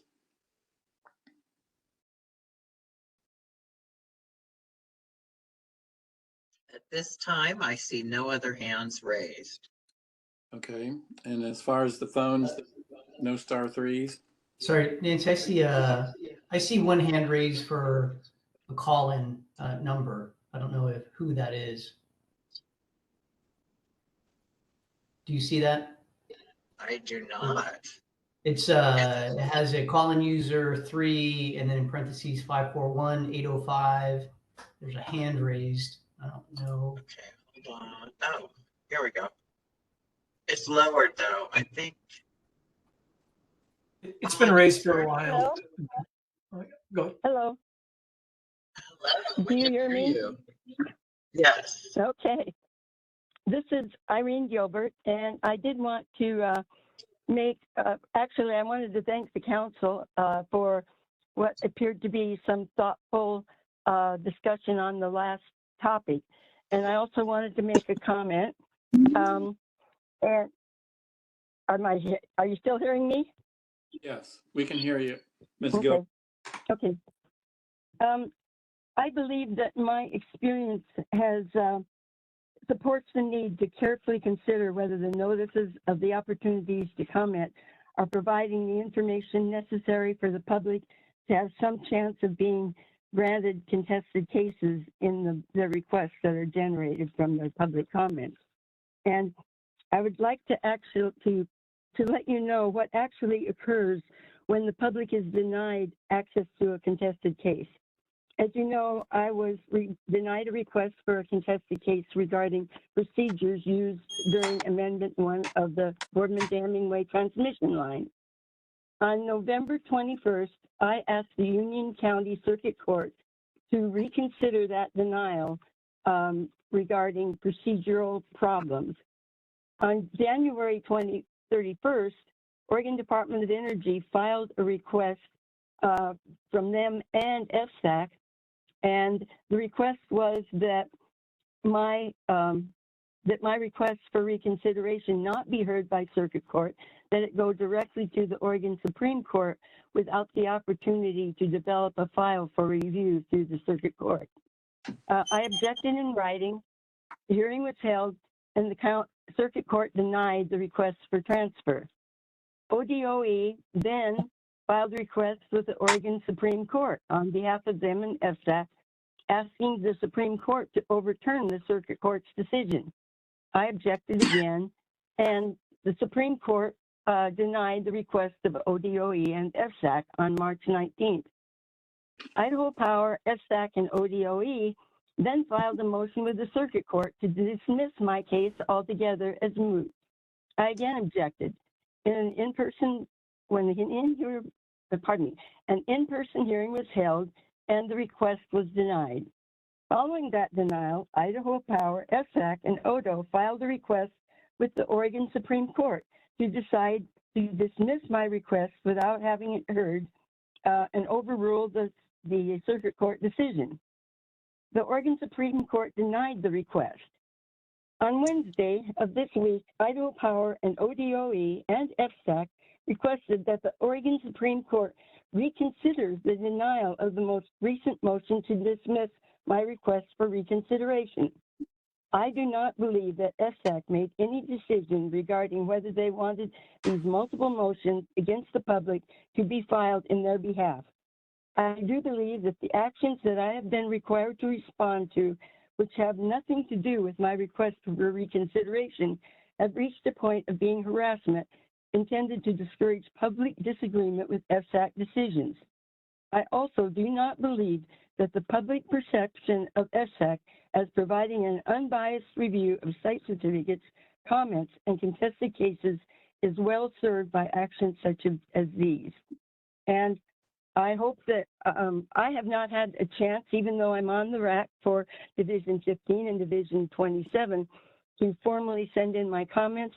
I will be making some comments when you look at the notice, but I really hope the council seriously considers whether or not the notices you're providing actually give the public a fighting chance at meeting your criteria in terms of contested cases. Thank you. Thank you, Ms. Gilbert. Nancy, is there any other hands up on the webinar or *3 on the phones?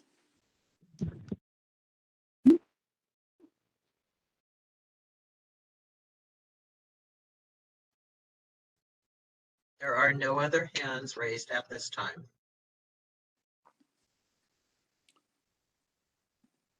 Okay.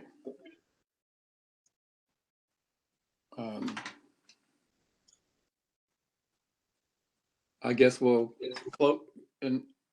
close the public comment period, and we'll move on to the next item, which is the 2024 carbon dioxide emissions offset rate rulemaking. Mr. Chair, Yes. Council or Vice Chair Condon has her hand up. Oh, Yeah. sorry, I Sorry, didn't see that. Thank you. Get a little late on the draw. I just wanted to thank Ms. Gilbert for remaining involved in this, and I do look forward to her comments when we do talk about the notice. So hopefully she can stay for the whole time. Thank you. Okay, the carbon dioxide emissions offset rate rulemaking action item is going to be led by Thomas Jackman, FSEC Rules Coordinator. So if you're ready, Tom, the floor is yours. Okay, I'm going to just double check and make sure you guys can hear me and see the presentation. We can see and hear you. Excellent. All right, well, so for agenda item D, the 2024 carbon dioxide emission offset rate rulemaking, I suppose let's get right into it. So the first question I wanted to obviously address for everybody is what exactly is this rulemaking? So essentially, applicants for gas energy facilities are currently required by law and rule to meet certain efficiency requirements, which is measured in allowable CO2 emissions per kilowatt hour or per horsepower hour, depending on the application. For example, there's generating sources and then there's non-generating energy sources, which would not be hooked up to the grid. Compliance can be demonstrated in a variety of ways, and one of those ways essentially is a buyout or a monetary offset that's calculated in dollars per ton of CO2. So if you're going to use an emissive source that does not meet the efficiency standards, you can just close the gap with money, the monetary offset. And also, as I sort of run through this, I don't have a great view of the council. So if anybody has any questions or whatever, I'll pause periodically and you can chime in, just interrupt me and go for it. So currently, this is laid out in 345 Division 24, Rule 580, and it just literally is one sentence. The monetary offset rate is $4.27 per ton of carbon dioxide emissions. This rate was originally set in ORS 469, which lays out how the rate changes, and it states the council may by rule increase or decrease the monetary offset rate, which shall be based on 1, the empirical evidence of the cost of offsets, and 2, the council's finding that the standard will be economically achievable with a modified rate for natural gas fired power plants. So, okay, any questions about the nature of the monetary offset? Okay, so oh, sure. For the record, this is Perry Choctu. Am I understanding that we're going to take money for impacting the environment negatively? Is that what that's about? Yeah, I believe it was passed in 1987. It was just a way to sort of set a cost to the impacts. Yeah, exactly. Again, for the record, the environment in 87 and the environment in 24 are completely different. And so Which I is one of the think reasons why we are here today, to increase the rate to reflect the increased cost. what happened to looking at a science that would alleviate the problem? So unfortunately, I mean, there's a whole lot of a mess of issues that are related around emissions and the costs to, you know, Oregonians at large. But I mean, our hands are essentially tied. There's a whole lot of things that maybe could or should be done to address these issues. But the council and me as the rulemaker are sort of limited in, you know, this is the one thing that we were sort of tasked with. And so we are doing our duty to address this offset cost in the way that was prescribed to us by the legislature. Thank you. Yeah. Mr. Chairman. Councilor Devlin? Yes, Mr. Chairman, just actually two short questions. One, since this dates back to the 1980s, and there may have been some approval since the 1980s, we don't anticipate anything coming forward now. Is anyone paying this offset? So it is my understanding that there are currently some payments being made with respect to this offset. The secondary question would be, given the state restrictions on future natural gas production or the issuance of new site certificates for additional natural gas energy facilities, what would be the purpose of caring about the monetary offset rate at all? Because changing the rate only applies to new sources of emissions. It's not retroactive. So, but we will, I mean, that's going to be the next slide here. So I can jump in a little bit, provide a little more background if that would be helpful. Yeah, further clarification. Yeah, so as Tom mentioned, you know, this rule, it was actually statutory. So this statute was created in the mid 1990s, and it was the first of its kind in the United States. And looked at as pretty advanced at that point. I don't believe it really is anymore, but it was at that point. So not every gas facility. There were a couple gas facilities that predated that standard and that didn't have to meet the carbon offset rate. But most of the facilities that are, you know, approved by FSEC have met that carbon offset requirement.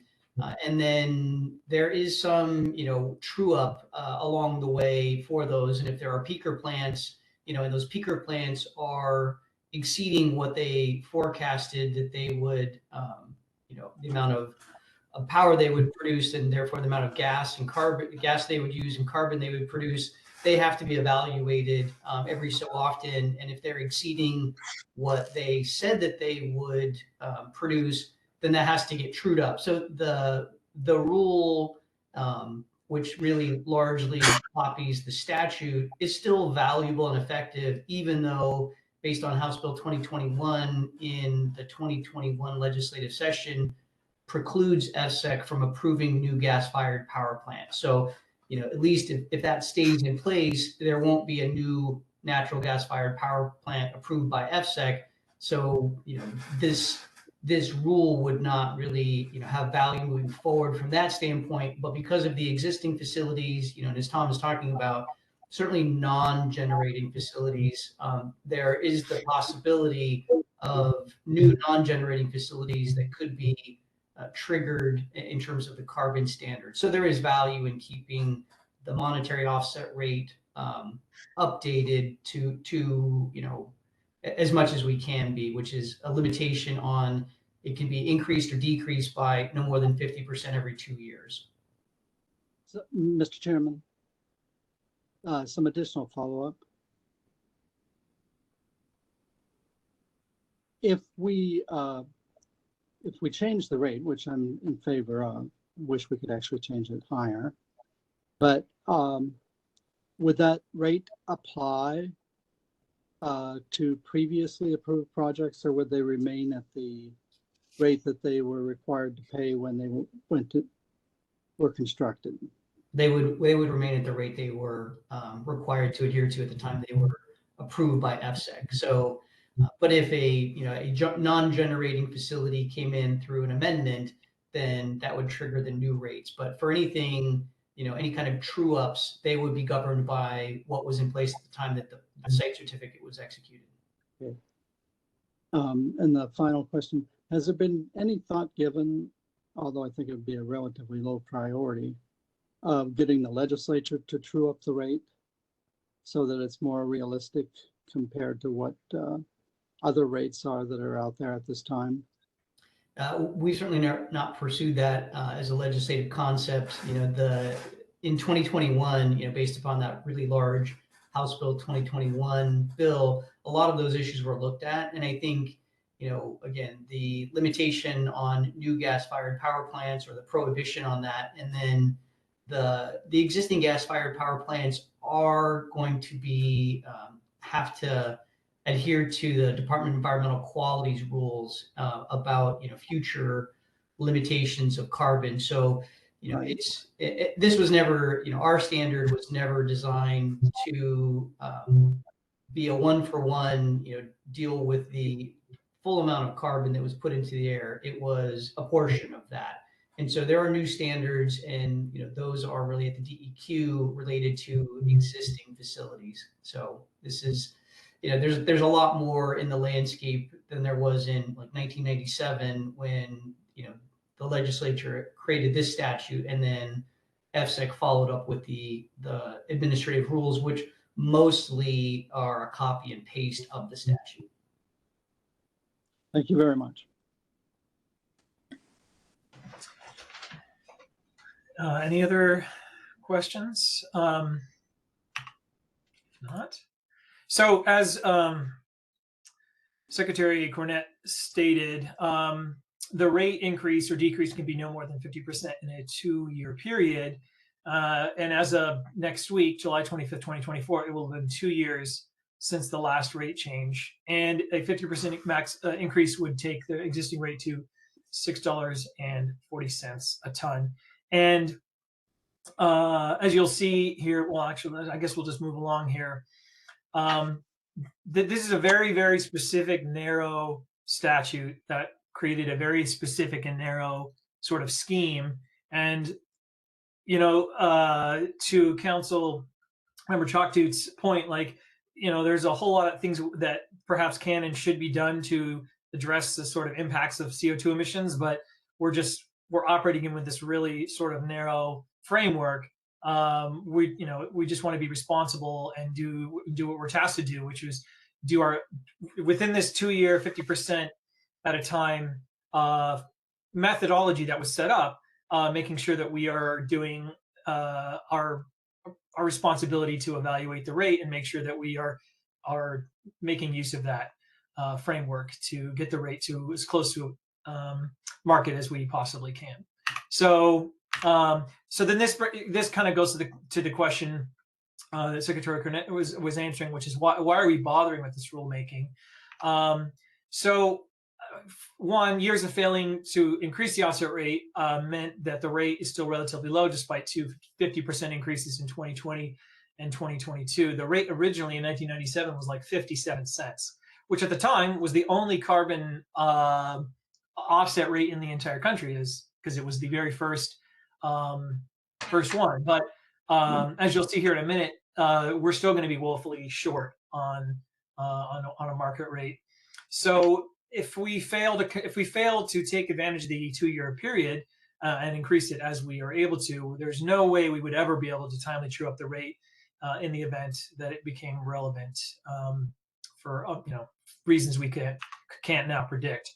So, for example, there could be tons of AI, energy needs that we didn't predict, or electric car adoption skyrockets, and the state decides, actually we do need to, have a peaker plant or authorize, an additional natural gas plant.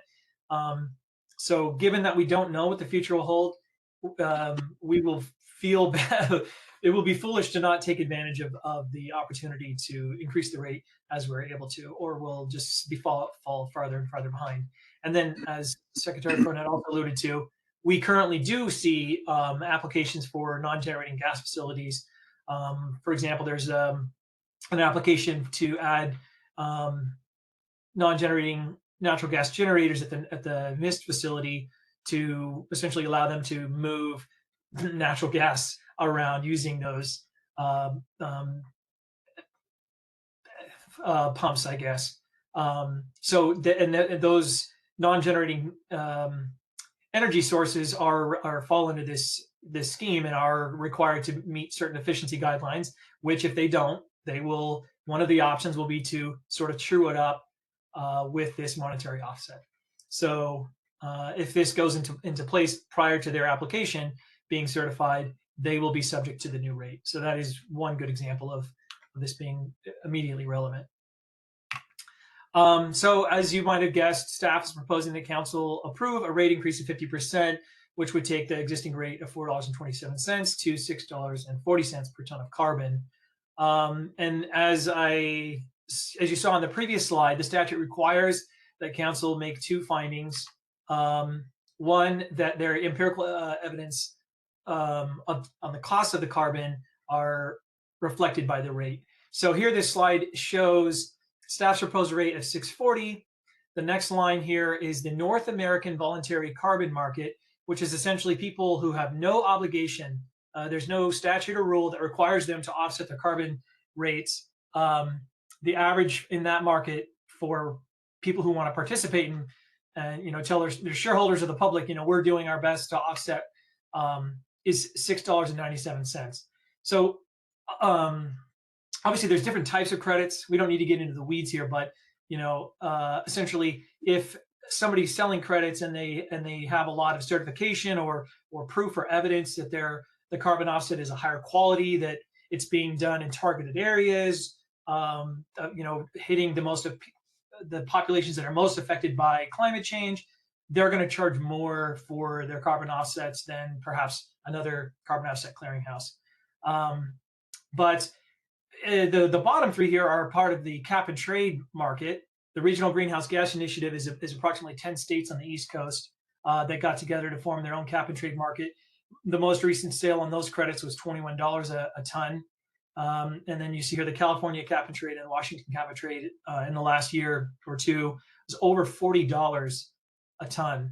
So it's pretty clear that the voluntary market and the cap and trade market exceeds the staff's proposed rate of $6.40. And I think I've spoken to Councilmember Condon a little bit about her experience with the Climate Trust, who sells carbon credits in Oregon. And I don't know if you wanted to speak to that right now, Councilmember Condon, or if you wanted me to summarize our discussion. Councilor Condon, I think you're muted. Thank you. I'm glad you can see my lips move. Thank you, Tom, for the presentation and certainly mentioning our conversation. I think it's important. I'm FSEC's representative on the Climate Trust Offset Committee, and we haven't met for some time because Oregon is not involved. Our credits have been obligated at this point, but in February of 2022, which are the last that I know of the carbon credits we purchased, those credits went for $13. So a ton, or metric ton. And those are verified credits. But our rate was wholly inadequate at the time. And the reasons I believe that people, invariably choose, I think all or most of the projects approved that had this provision chose the monetary offset. It's a cheap way to go. And so I don't think we cannot make this adjustment. And I realize that a statutory change might be a low priority, but if nothing else, to make legislators aware that the rate is wholly inadequate. I'm just wondering if, I know there's a lot of work to do, but proposed statutory change might not be a good idea. But I guess my comment is these references that we have here are great, but because we have it on the record, I think from our discussion in 22 when we made a change to the rate, we did talk about the cost at $13 in 2022, and at the time they were expecting the offset rate to go up to $18. So we are woefully inadequate at this time. So thank you. Thank you for that perspective, council member. So yes, it is expected, just based on the research that I did, that pretty much, as you might guess, the rate will continue to increase over time as various regions impose tighter restrictions, and as the cost of emitting becomes abundantly clear of the harms that these emissions are causing. So it is, but we can only raise it by 50% now. But I would guess in 2 years we're going to be sitting here and we're going to be raising it by 50% again. Although we will do new analysis at that time to ensure that whatever we propose is reflecting the market. But any other questions about the empirical evidence regarding the costs? If not, I'm going to move on. So the second finding that the statute requires is that it's economically achievable. So just based on calculations that sort of sprang out of the work that was done 2 years ago, using a typical 480 megawatt natural gas plant with the efficiency at that time, the increased cost of compliance of this rate increase would represent just 0.1% of the retail value of the energy produced, which certainly suggests that it would be economically achievable. And again, as was previously noted, this would only apply to new energy facilities. So this rate increase would have zero effect for existing natural gas production in the state. And then the kind of what we were alluding to before,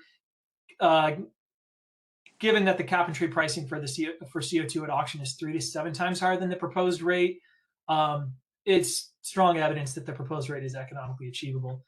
If not, then it would be no one would be paying these rates in other markets. Any questions about the economic achievability of the rate? If not, I will move on. So then the last question is, what's the schedule like on this rulemaking? Essentially, today here in red, if the council approves the proposed rule and authorization of notice of proposed rulemaking, I'll be filing that on Monday, and we would have a rulemaking hearing potentially at the next council meeting, which would be on August 23rd, which would also be the public comment deadline for written comments as well, which would then result in possible adoption of the new rate on September 20th, 2024, which would be effective immediately. Any questions about the possible schedule? All right, well, that brings us to the three options, which should look familiar, but option one, approve issuance of the notice of proposed rulemaking as recommended, which essentially is the rate to $6.40. Option two would be issuance of the NOPR as recommended with changes, and then option three would be denying issuance of the notice of proposed rulemaking. So I'll turn it over to you. Mr. Chairman. Councilor Devlin? Mr. Chairman, if you're ready, I'll make the motion. I think we're ready. Mr. Chair, I move that the council authorize the initiation of the 2024 carbon dioxide emissions offset rate rulemaking as presented and recommended by staff. Mr. Chair? Vice Chair Condon? I'll second that motion heartily. Okay, we have a motion and a second. Secretary Cornett, could you please call the roll? Perry Chalktooth, Yes. Cindy Condon, Yes. Richard Devlin, Yes. Marcy Grail, Yes. Kent Howe, Yes. Katie Imes. Yes. Motion carries, Mr. Chair. Thank you, Secretary Cornett. Okay, great job, Mr. Jackman. Thank you. The next item is the research reactors rulemaking, another action item, and Thomas. Sorry, Whoops. Mr. Chair, if I may just, Yeah. yeah, it looks like Nancy, no, she's still there. So just checking in, Nancy, can you hear us? She pinged me that the connection was down, so I want to just check with her Oh, to see if everything's still working fine. I'm back now. Okay, good. Thank you for clarifying. Sorry for the interruption. no problem. So the next item is again being provided by Thomas Jackman, the FSEC rules coordinator. So you want to take it away, Tom, on the research reactors rulemaking. Happy to do so. This is another fairly straightforward rulemaking. It was done. So instead of the what here, I'm starting with the why. And so the reason for this rulemaking is to remove the annual reporting mismatch between Oregon and a Nuclear Regulatory Commission called the NRC annual reporting requirements. It's sort of what drove this rulemaking. They were months apart, and it was sort of annoying for the folks who run the research reactors in our state to have to prepare a report and then 3 months later sort of have to true up that report based on 3 months of data for the NRC. So they want to make just one report, which makes a lot of sense.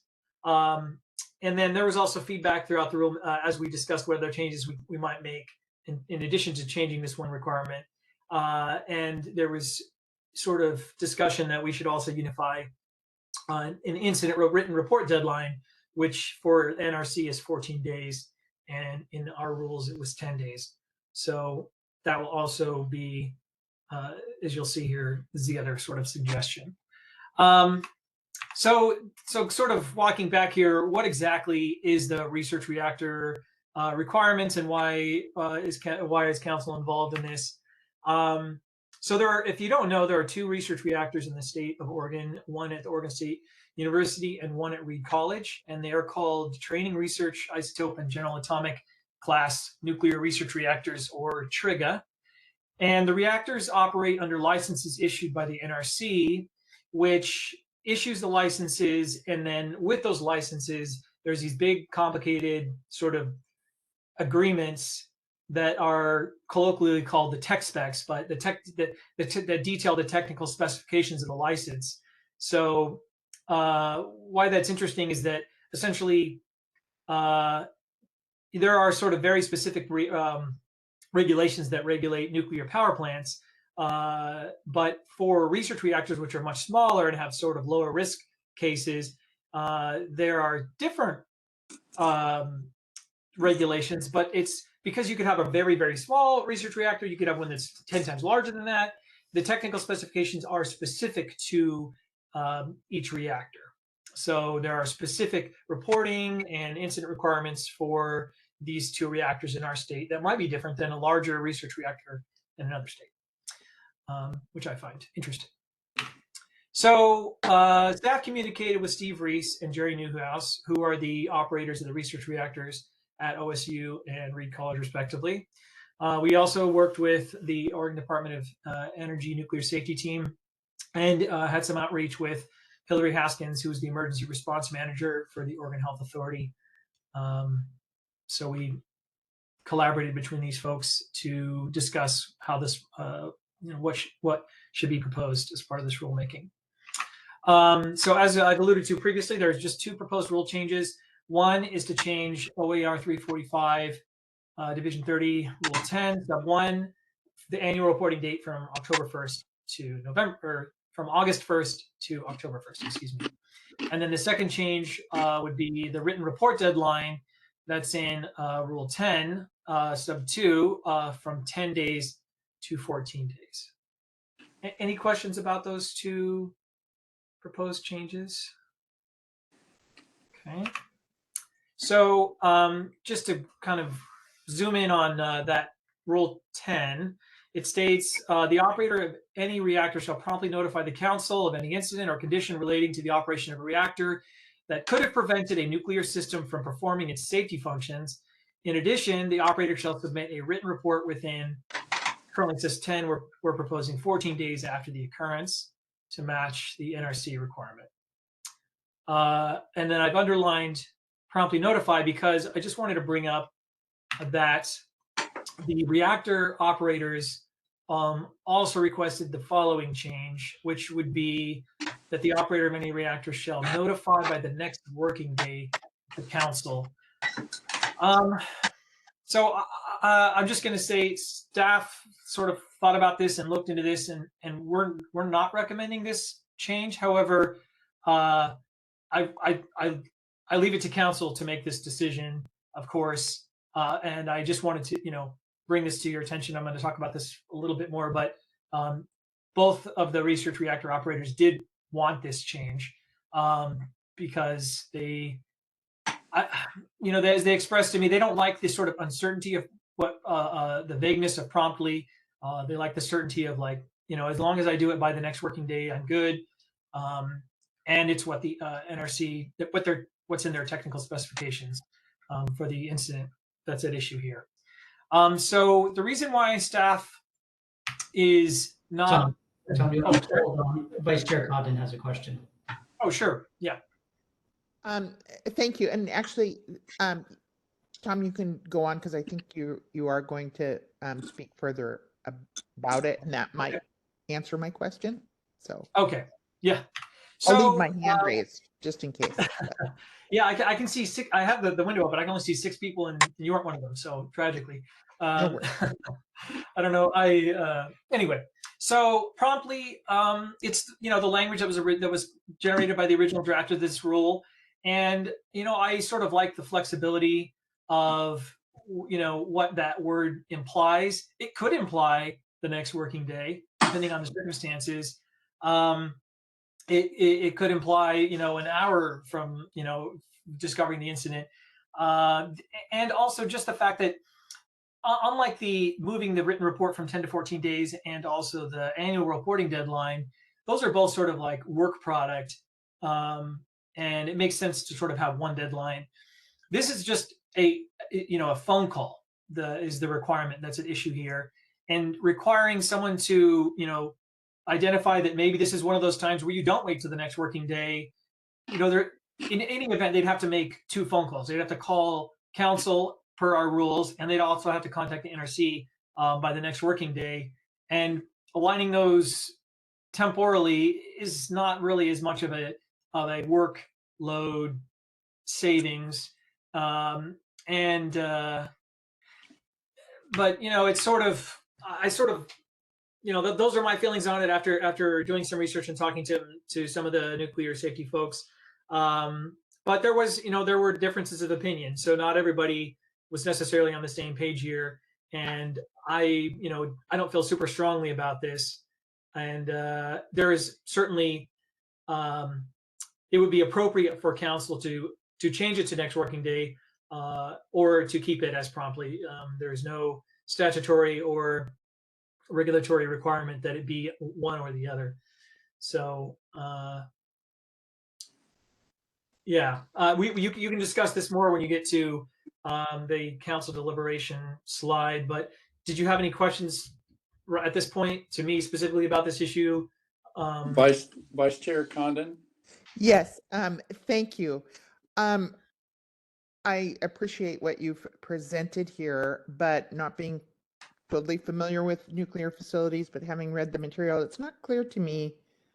I realize promptly gives flexibility, but in my mind is much different than next working day. It's quick, and I am curious if staff has in mind what events might you want reported more quickly than the next working day? That's a great question.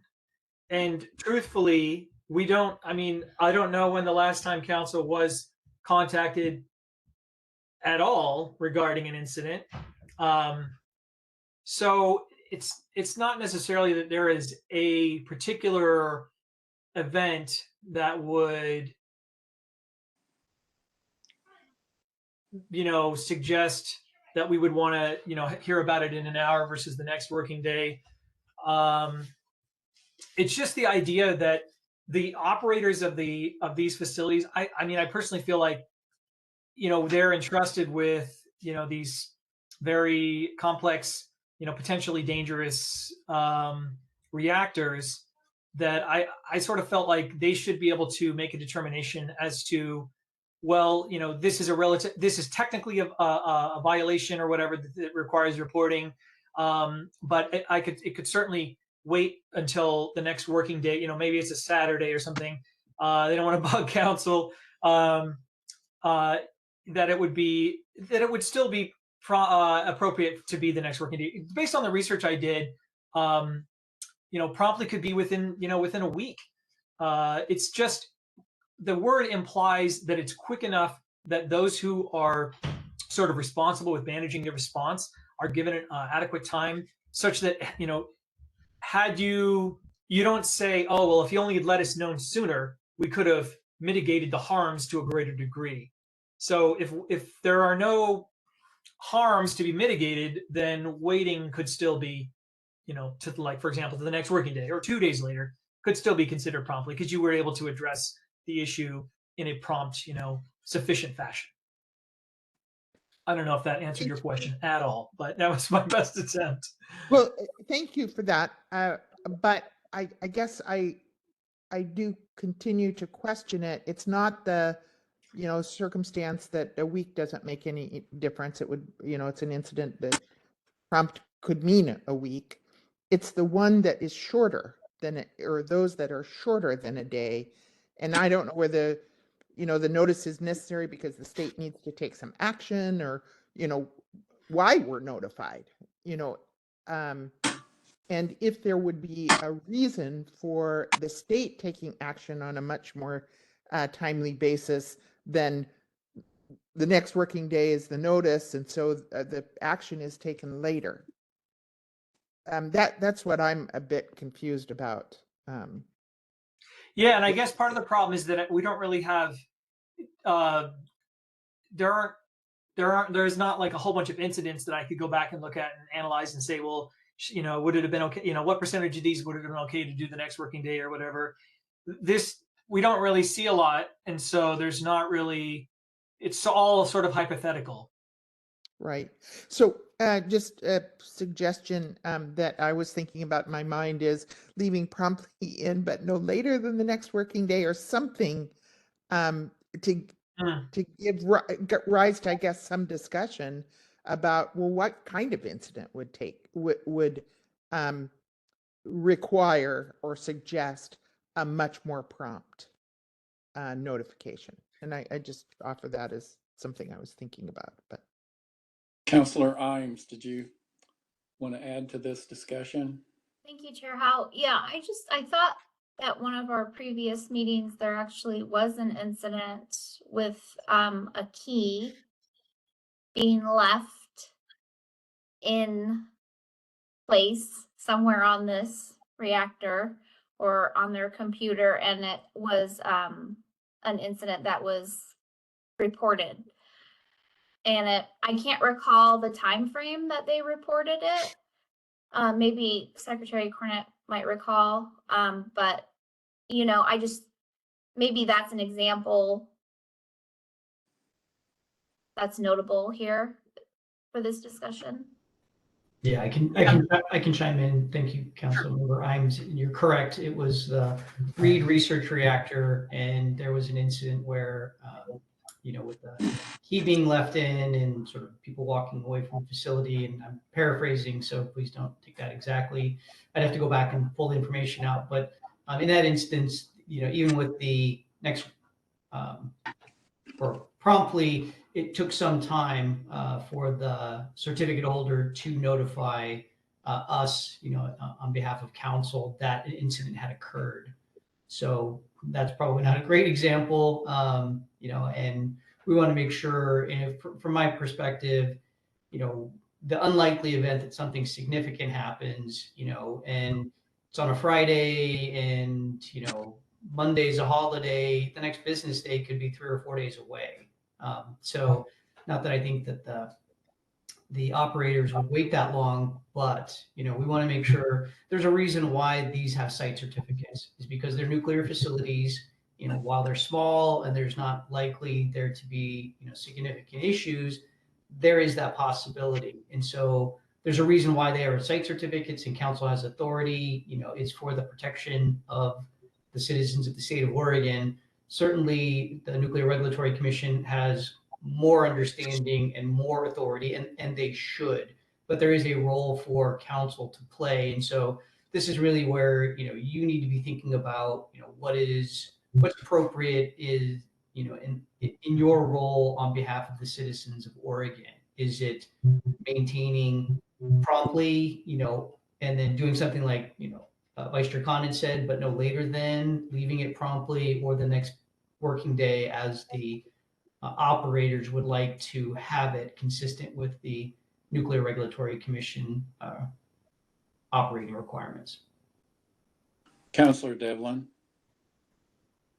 Mr. Chairman, I had a practical question.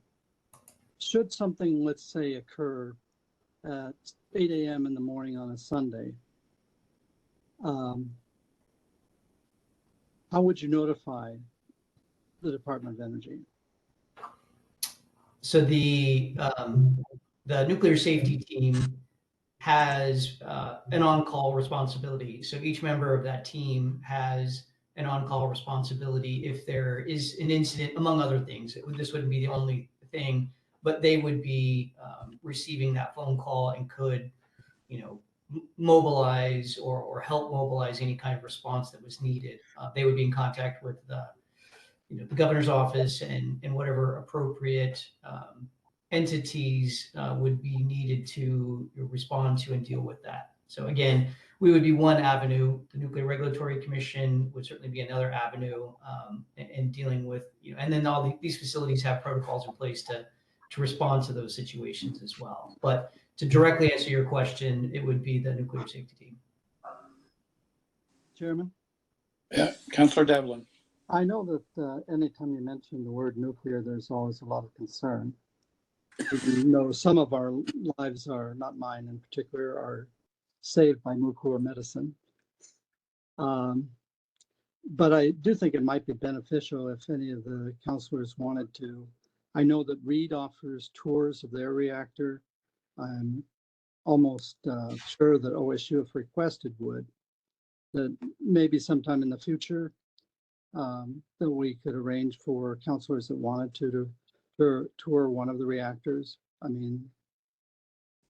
Yes, Council Member Devlin, we can certainly do that. I've been in each of the facility several times, and we haven't gone out there for a while, but we have site inspections of the facilities, and we've had tours in the past, and certainly could make those requests into the future as well.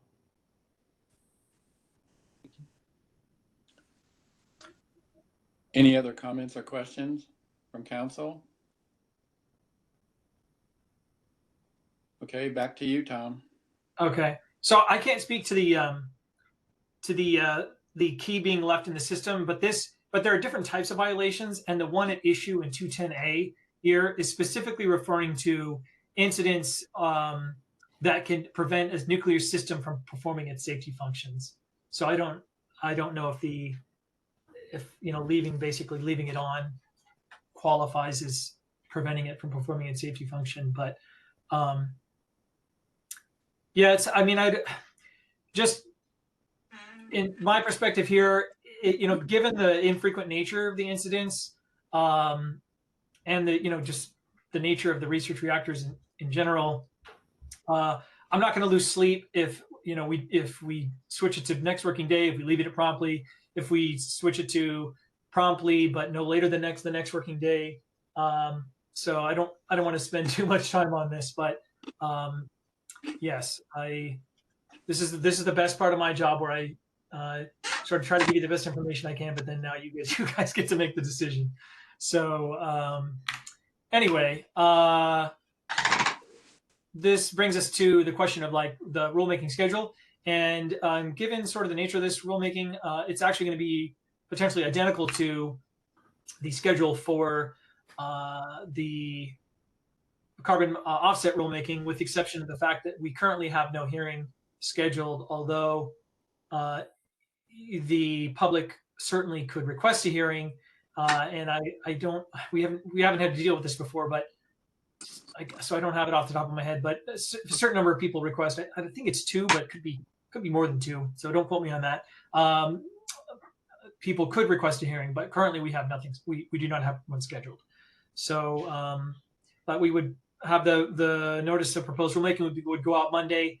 The public comment deadline would be August 23rd, and then possible adoption of permanent rules would be again September 20th. Any questions about the schedule? So this brings us to option 1, which to the council options, which would be approving issuance of the NOPR as recommended, which currently is just promptly leaving that as is with the other 2 changes. And then option 2, approve as recommended with perhaps the change suggested by Councilmember Condon. And then option 3 would be denying the issuance of the notice of proposed rulemaking. Whoops, there should be a slide that says deliberation, but I'll just leave it here. Okay, council. We have someone ready to make a motion.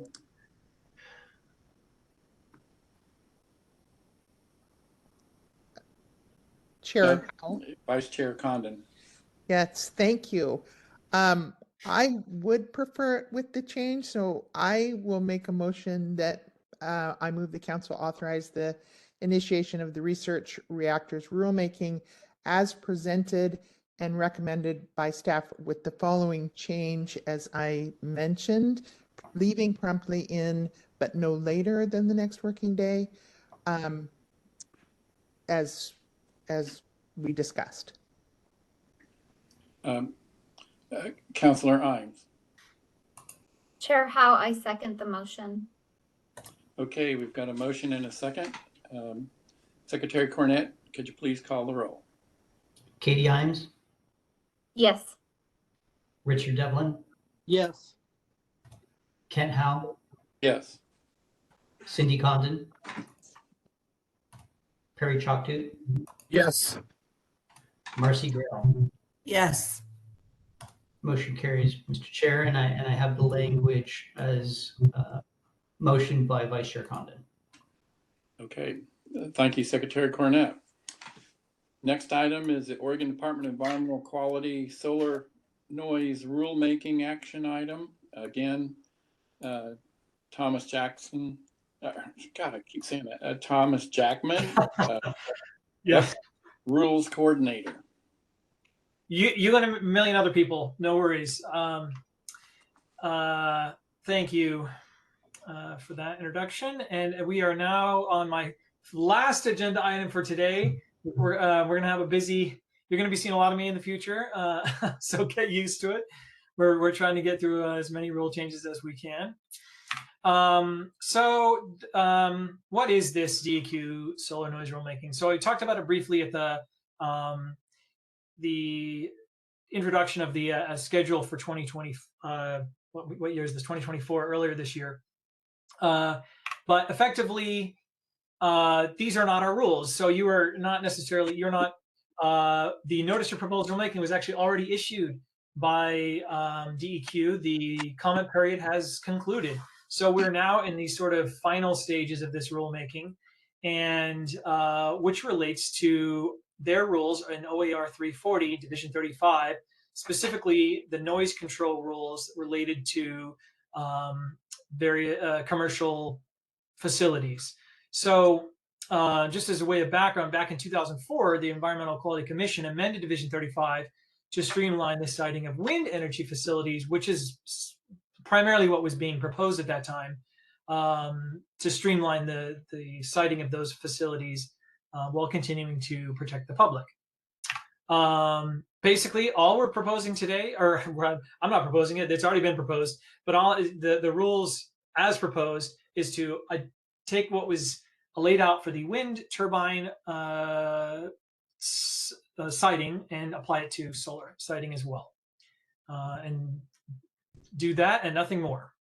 So what does that mean?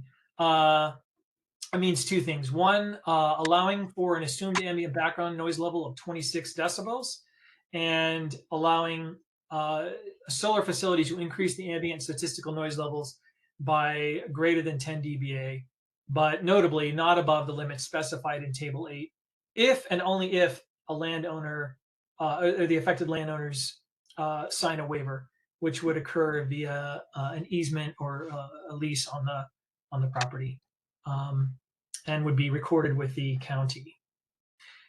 So just sort of a kind of an FYI here, an assumed background noise of 26 dBA is a very conservative number. It's not zero, but for all intents and purposes, it might as well be. It's you know, based on my research, I think like, you know, the average forest, you know, undeveloped forest is like 30, you know, 35 or 36. So it's very, very low. And so it makes sense that if we're going to say, look, you don't need to spend the time and resources to go measure it, you know, you can just assume this number. The number is going to be lower than realistically any measured value would actually be. And considering that this number is what determines the measured increased value, you might ask the question, why would anybody go with 26 if the measured value would, let's say, be 35? Because that would mean you're increasing the likelihood you're going to trigger that 10 dBA amount. Well, the answer is, if you know you're going to trigger the 10 dBA amount, if you went and measured it, then you might as well not measure it and save the money and just assume 26 dBA. So it's just about, you know, efficiency here. But it's a very conservative number that serves to protect Oregonians at a very conservative level. Does that make sense to everybody? Okay, and then this red line here, it is the absolute limit. So you could never go above that regardless of the existence of a waiver. It's the 50 dB for the nighttime and 55 dBA during the daytime. Sorry, was there a question? Yes, Chair Hall, for the record, this is Perry Chalktoot. Listening to this and being out on the ground around multiple solar projects, I'm not sure I remember any noise at all coming from solar projects. We'll get to that. We'll get to that. So yeah, no, that's a great question. And you know, most people experience with solar is just, you know, like I have solar on my roof. It doesn't make a sound. It's completely inert, totally silent. So the question you might be asking is, why are we bothering? Good segue there, Councilmember Chalktoot. So the answer is not has nothing to do with solar, and indeed it really, I mean, the wind turbines move and make sound, but I would wager a guess that that wasn't the reason for this rulemaking either. It has to do with the commercial scale sort of facilities here, and I have just a little video here that I thought, this is not, by the way, this is not connected to a solar array or anything. This is just to show you sort of like commercial scale electrical transformer and inverters do make very audible sound. And indeed, as Chase pointed out earlier, if you'll recall, they have a solar project that currently is measured to trigger this 10 dBA increase. So they are very excited about the prospect of being able to do a waiver, seeking a waiver as opposed to mitigation. So yeah, it isn't the solar panels themselves that are necessarily making the sound. It's all the electrical equipment that it's connected to. Does that make sense? Sure. Right. Well, for the record, this is Perry Chalktoot again. You know, on looking at it, we should be more concerned about the noise coming from the power lines from Bonneville plant, because it's disturbing. It's really, really loud. The one that runs through Central Oregon. Yeah. So I'm wondering, you know, why we shouldn't be looking at something that makes some real noise? That's a great question. And the answer with respect to this one is these rules don't address that instance. So we're sort of, this rulemaking was driven by a few different factors, but primarily direction from the state to do what we can to sort of make it easier or more efficient to site renewable energy projects in the state of Oregon. and this is just a very low hanging fruit. So there might be other, issues around, noise or sort of industrial externalities that are caused by energy, but it's sort of outside the scope of this rulemaking. But that doesn't mean that, the state or shouldn't look at it or address it, for sure. Oops. Sure, Yep. Hal. Okay. Councilor Imes. Tom, does this pertain to the battery storage facilities as well? No, this is only the language as it currently is in there.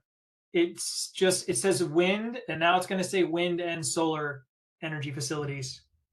If I may, Or- so it would be if there is a battery storage facility associated with a solar or battery energy storage associated with a solar project, it would apply. So, if you look at like a typical solar project that's being proposed, it includes transmission lines, transformers, inverters, and most of them also include battery storage. It would apply to all of those elements of the facility as part of the overall solar facility. But because the council doesn't have jurisdiction over a standalone battery energy storage, it wouldn't apply to a battery energy storage facility if that was proposed, to the local government, or even if somebody wanted to have council review that. Now, the other standards associated with the DEQ noise rules would still apply. That particular element, these assumed 26 dBA would not, though, would not apply for just a standalone battery energy storage facility. So some of the facilities that we're currently reviewing and have been approved do have battery storage as part of the solar facility, correct? Yes. And I think just from my perspective, and living in Morrow County, what I hear from the public and news articles or whatever, that the battery storage equipment and facility is actually what is noisy, is what people are saying. Yeah, correct. So, There is the cooling, of that, which includes fans, and those can be noisy, and those could exceed it. But these rules would apply to those if it was part of a solar facility. all right, thank you. Yes, exactly. So only if it was a standalone would it not apply. But if you're seeking a solar site certificate for a solar energy facility, the analysis for the standards applies to all the stuff that's part of that facility, which could include batteries. So if you assume 26 dBA, that means anything over 36 dBA would exceed the limit, and you would need to seek a waiver. That means, between a whisper and a modern fridge. So it doesn't take much to trigger the 10 dB exceedance. So it can be pretty quiet.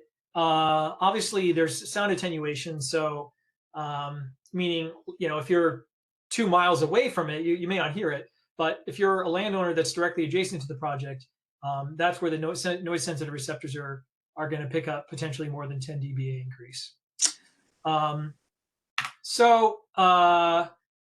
Which brings the question of why this is an action item and not just an information item. And there's a statute that says that when other rules are being proposed that sort of have an impact on council deciding of energy projects, that the council has to review them to determine whether or not they need to, or just to determine whether or not they conform to a state policy. So that sort of informs the options here. We just have two options. Option one would be approve the recommended finding that no changes are required to the DEQ rules as proposed to conform them to state policy. And then option two would be recommend a DEQ that changes be made to the rules that they proposed to conform them to state policy. So, and again, those changes are allowing the developer to assume a 26 dBA ambient level and to seek waivers from landowners, which again, the landowners do not have to provide, whether or not, regardless of what is being offered. They can just say, I don't want a project, it's too loud, and there's no amount of money you can offer me. Then the developer would be just back at square one under the existing rules. Okay, I see a Yeah. hand. I see a couple of hands up. Vice Chair Condon. Thank you, Chair Howe. Tom, just a quick question. I don't think I have any problem with recommending approval for this, but just with language, and this might be pretty nitpicky, we see projects that are both wind and solar as opposed to wind or solar. And in the language here, it is written as or solar. And I'm wondering, if that works for us with the wind and solar, not distinct. I guess I'd be kind of curious of what Patrick's take on that would be. My reaction would be that people could argue anything, regardless of how reasonable it is. You could make the argument that it wouldn't apply to a combined facility given that language, but I think it's pretty reasonable to interpret the language as proposed as applying to a facility that had wind and solar, because it's saying that these noise rules apply if there's wind or if solar, which a wind and solar facility would meet both of those. Right, hence the and, I guess. I'm just wondering if it should Well, be sort of like- solar. I would just add this creates more flexibility for the developers. And so if they wanted to argue that, a wind and solar facility, it wasn't applicable to that, then they would be required to do the noise monitoring to justify the level. So it's adding flexibility. It's not taking anything away. It's creating flexibility. So it wouldn't behoove them to try to make an argument to say it doesn't apply, because the whole purpose of this is to create some benefit and flexibility to the developers. So I would doubt that we would see that kind of argument.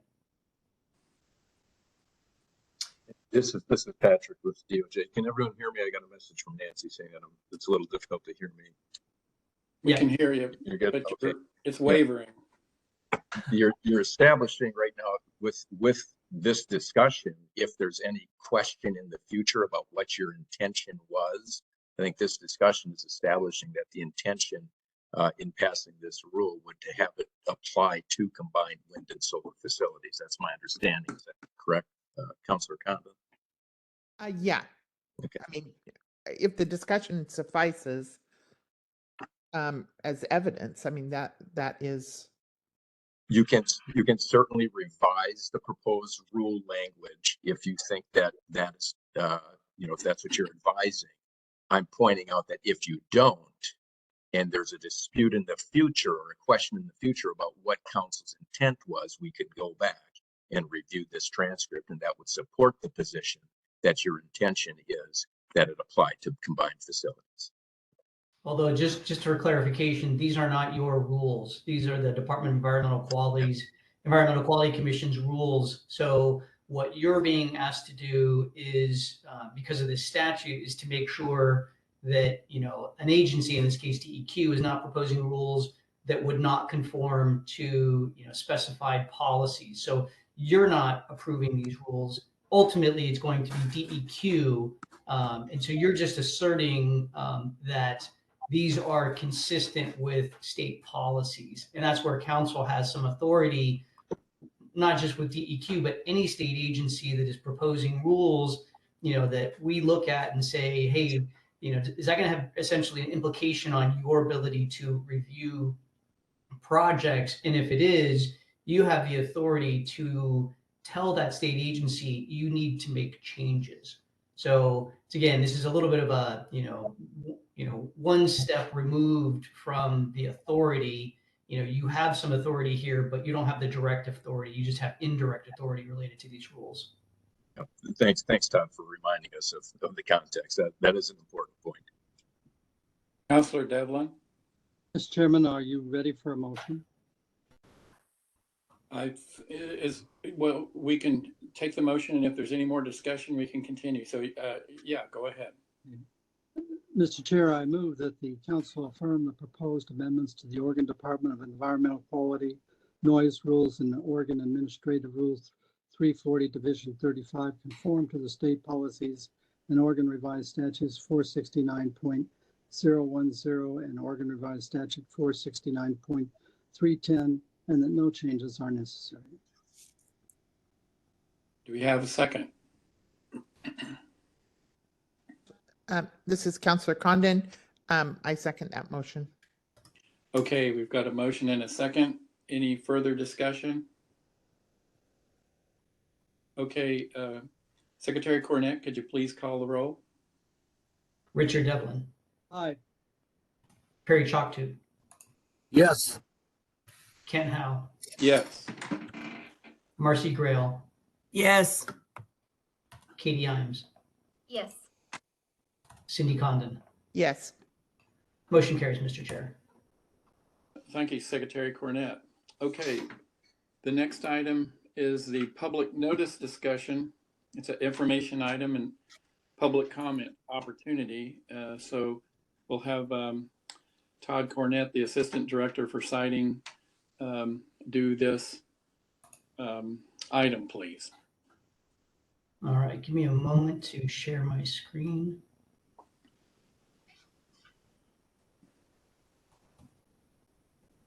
And by the way, Tom, good job on all three of those rulemaking efforts that you were doing. Thank you.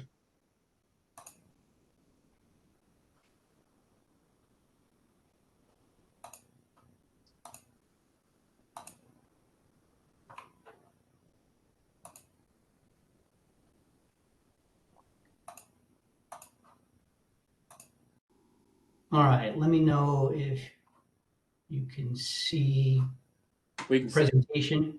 Yep. Is it the presentation, or is the presentation It's the full presentation? It's the whole presentation adjacent, Todd. You're going to want to switch the other window. All right, I thought that might be the case. All right, I'm going to stop sharing. Yeah.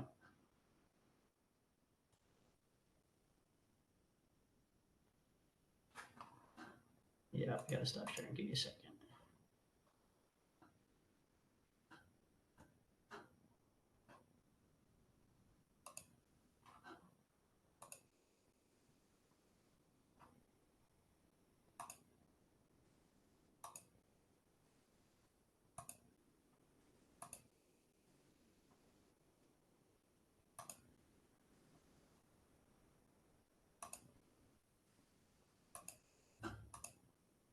Okay, did I get that one? Did I get it right that time? It looks good. Okay. All right, well, thank you for the record. Todd Cornett, Assistant Director for Siting and Council Secretary. So this agenda item, we're going to have three parts to it. The first is I'm going to do my presentation, which is going to go over kind of generally, public participation, and then specifically I'll focus on one notice, and then we'll open up to public comment and then get into kind of council discussion. So, ultimately it's going to be regarding notices, what should and shouldn't we include in notices, and there's one example that I'll be using. All right, so on this slide, regarding public notices, for an application, you can see there are 5 points where, in that process where we provide notice. In an amendment, there are 4 places where we provide notice. But as I said, I'm going to talk, I'll get back to what's in red, but I want to talk a little more broadly about the different areas where we try to educate the public and provide a better opportunity for them to understand what the process is, what the projects are, and then what their role in the process is. So here's the kind of the first of those. So under an application, we have certain meetings and hearings in the vicinity of the project. So for an application, we have the notice of intent public information meeting, we have the complete application public information meeting, and we have the draft proposed order public hearing. And those all occur in the vicinity of the project in order to make the public available. We certainly will run those in a hybrid fashion as well, so people can participate either in person or remotely. But we think there's certainly value in having those in the vicinity of the project locations. And then for an amendment, specifically for the type A process, there is also a draft proposed order public hearing, and that also occurs within the vicinity of the project. So for every project, we have a website set up, and these are all the elements within that. And again, there's no legal. We have within our notices, where information can be available, and that's talked about on a web page. But the description does not get into this level of detail of what we include in each website. But again, what are the things that we include to make the information available? The project description, that's our own kind of version of it. What the current status of the project is, the contact information for the applicant and the Department of Energy's representatives, so people can be, asking questions directly to them. And then kind of throughout the process, once we receive a preliminary request, that'll get posted. When we have a complete request, all of the elements, all of the exhibits will be included on there and broken out in a way that people can open up individual exhibits if they want. Any of the notices associated that I talked about before, we have an email link where people can sign up to receive, or a link for people to sign up to receive email notices. Once the draft proposed order is issued, that's put on there. Same with the proposed order and the final order. And then other things that we put on there, a link to the online mapping tool. There's also a PDF of the project map.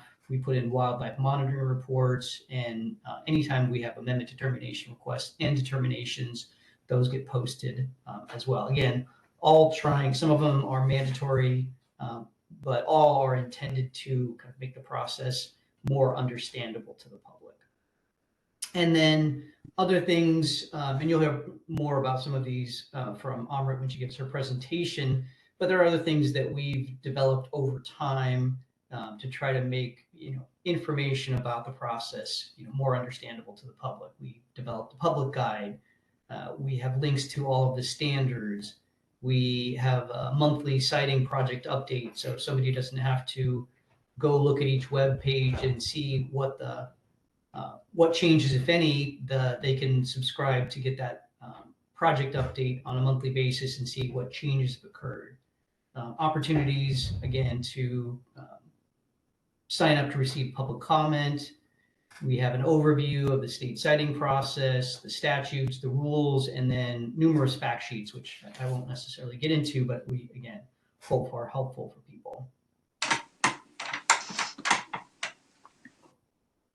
And so getting back to that, the one thing that I really want to focus in on today is the draft proposed order.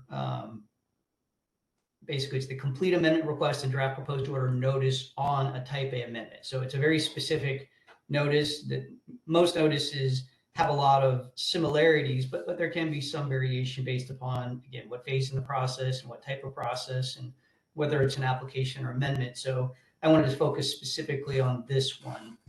And it was attached to the staff report. So that's posted on the FSEX meeting page.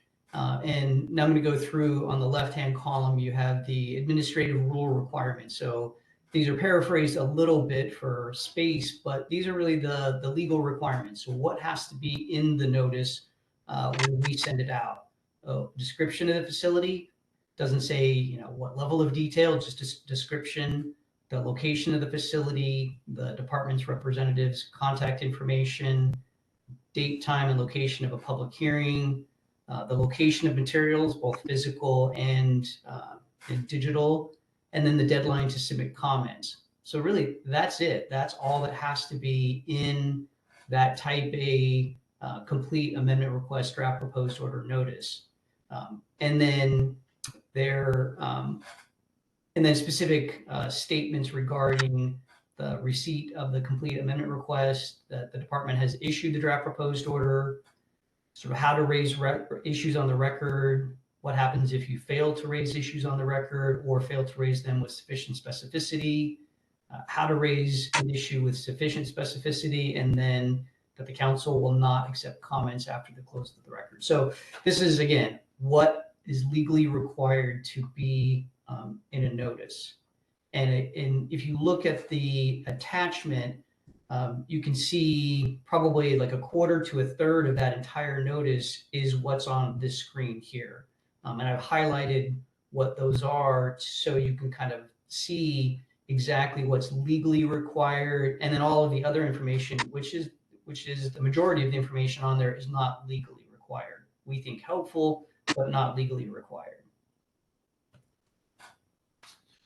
So what do we put on there? Well, one of the things, there's a couple of examples here where recently Ms. Irene Gilbert and others, based upon comments associated with specific projects, have stated scope of council's review would be valuable to be in the notice. Council agreed, and you directed us to include those into the notices, and we've begun doing that. And so in this notice that I've used as an example that's attached to the staff report, it includes the council's scope of review on page 2. So we took that direction, we've made that change.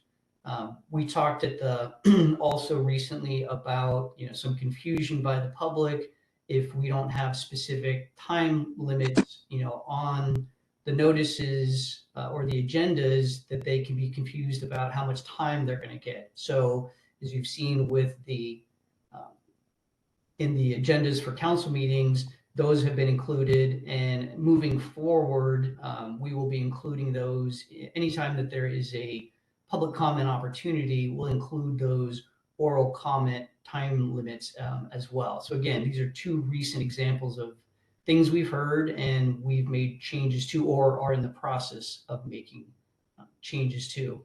So beyond that, again, if you go into the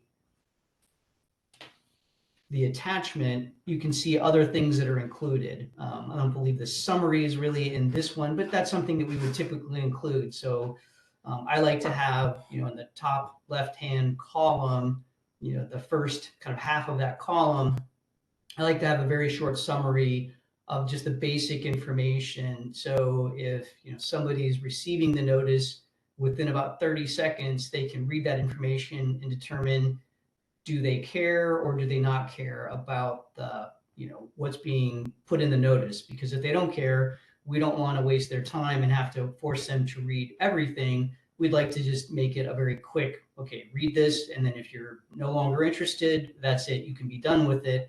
But if you are interested, there's a lot more detailed information. So we spend a lot more time including other information, such as, in this case, the amendment request, not legally required, but there's no way that we would never put what the amendment request is in the notice. What type of review process, type A, type B, detailed description of the public comment period. So we put the time limits and the date, of the public comment, but we provide a lot of information about how to provide comments, where to provide comments. Also, things that we typically include is, what is the department's recommendation? So we referenced the draft proposed order. They could go into that document, but again, that would be forcing somebody to go maybe beyond what they're really wanting to do. And so it's important to very clearly state what is staff's initial recommendation. We put in an overview of the FSEC process. Again, not required, but I think it's important to have an overall, who's counsel, what's their role, what's the consolidated kind of FSEC review.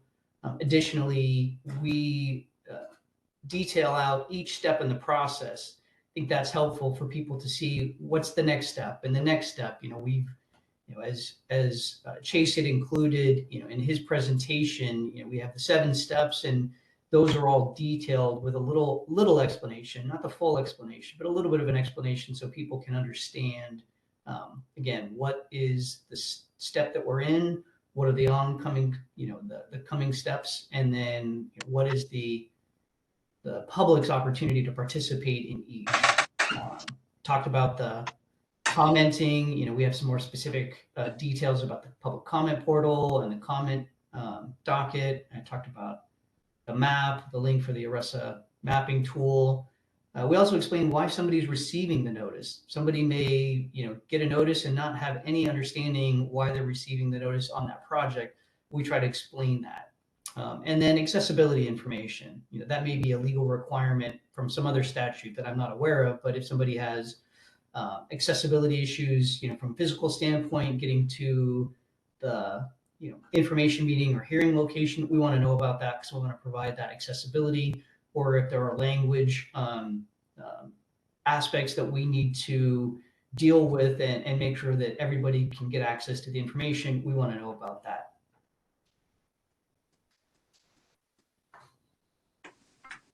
And then again, very specific links. We put in, links to the project page with all the applicable material.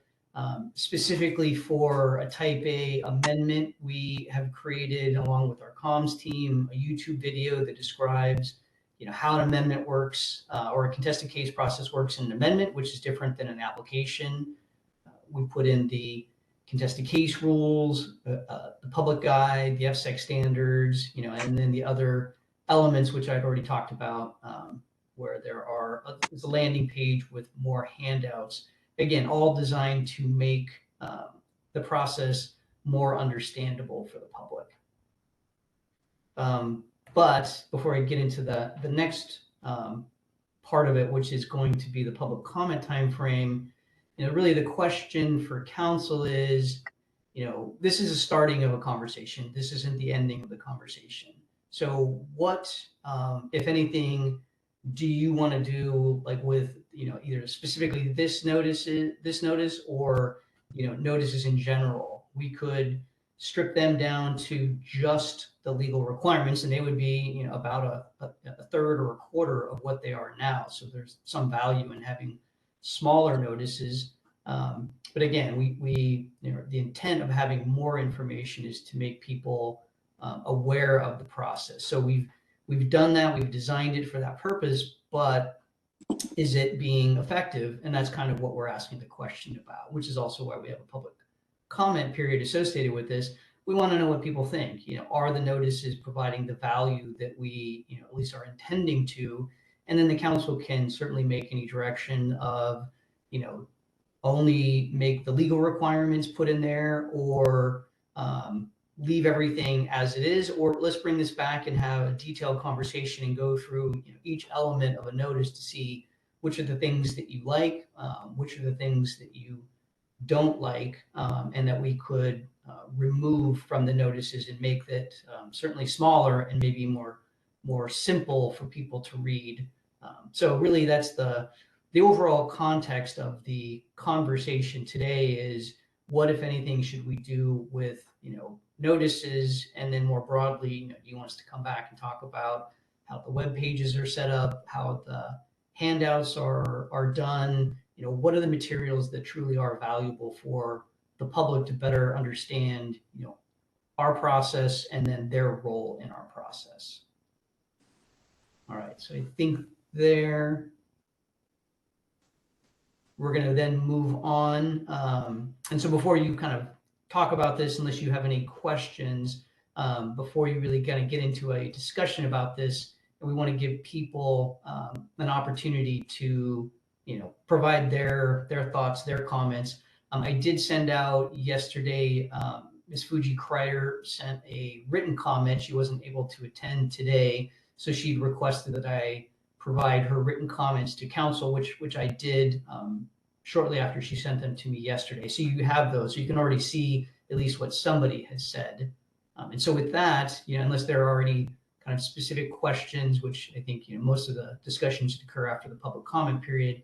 Unless you have anything, I will let Nancy see if there's anybody who wants to provide comment.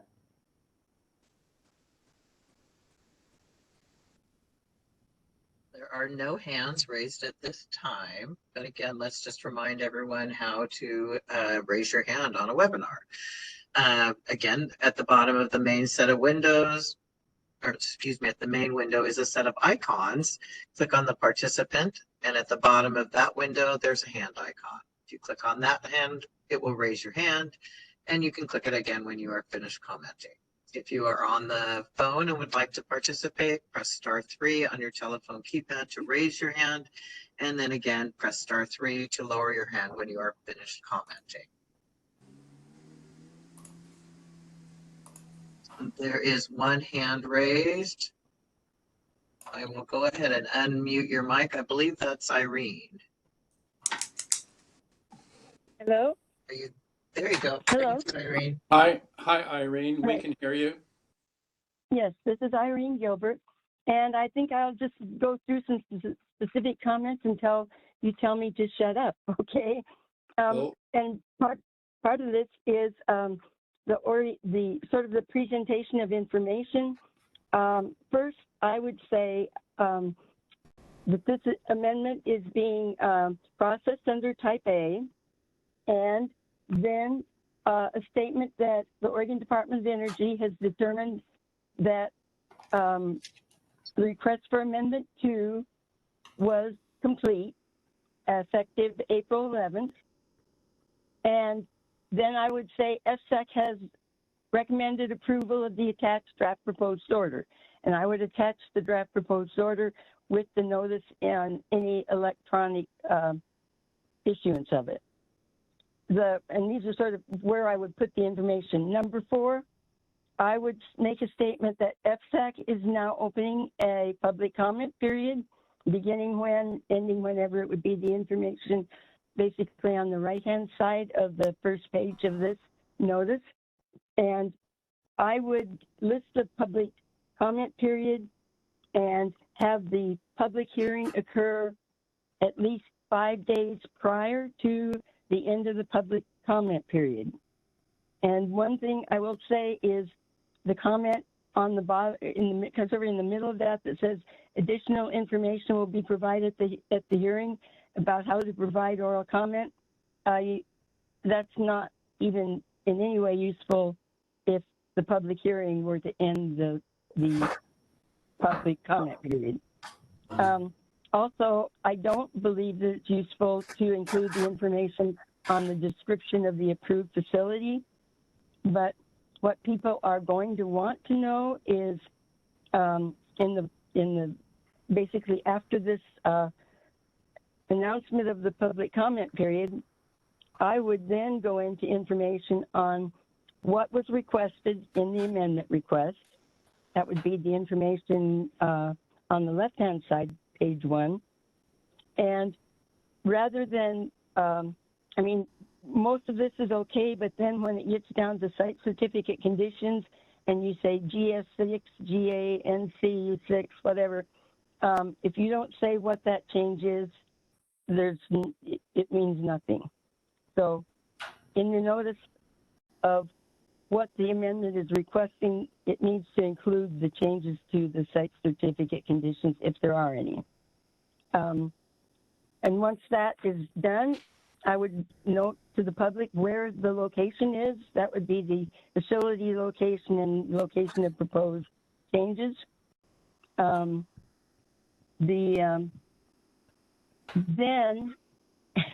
after you go through that, I think it is appropriate to list what the FSAC review process is. And that, to me, means that you tell people what it is that has to be included in a comment in the event that they may be asking for a contested case. And so it would be the specificity information, but also the information that's evaluated when people make these requests. So there really should be a separate section that says something to the effect of, if you believe that you may be requesting a contested case regarding your comments, you must include the following information. And then say what they have to include. That it must involve an issue that would affect the decision regarding the site certificate, if that's what you're going to say. The information that says it must relate to whichever chapters you're going to consider.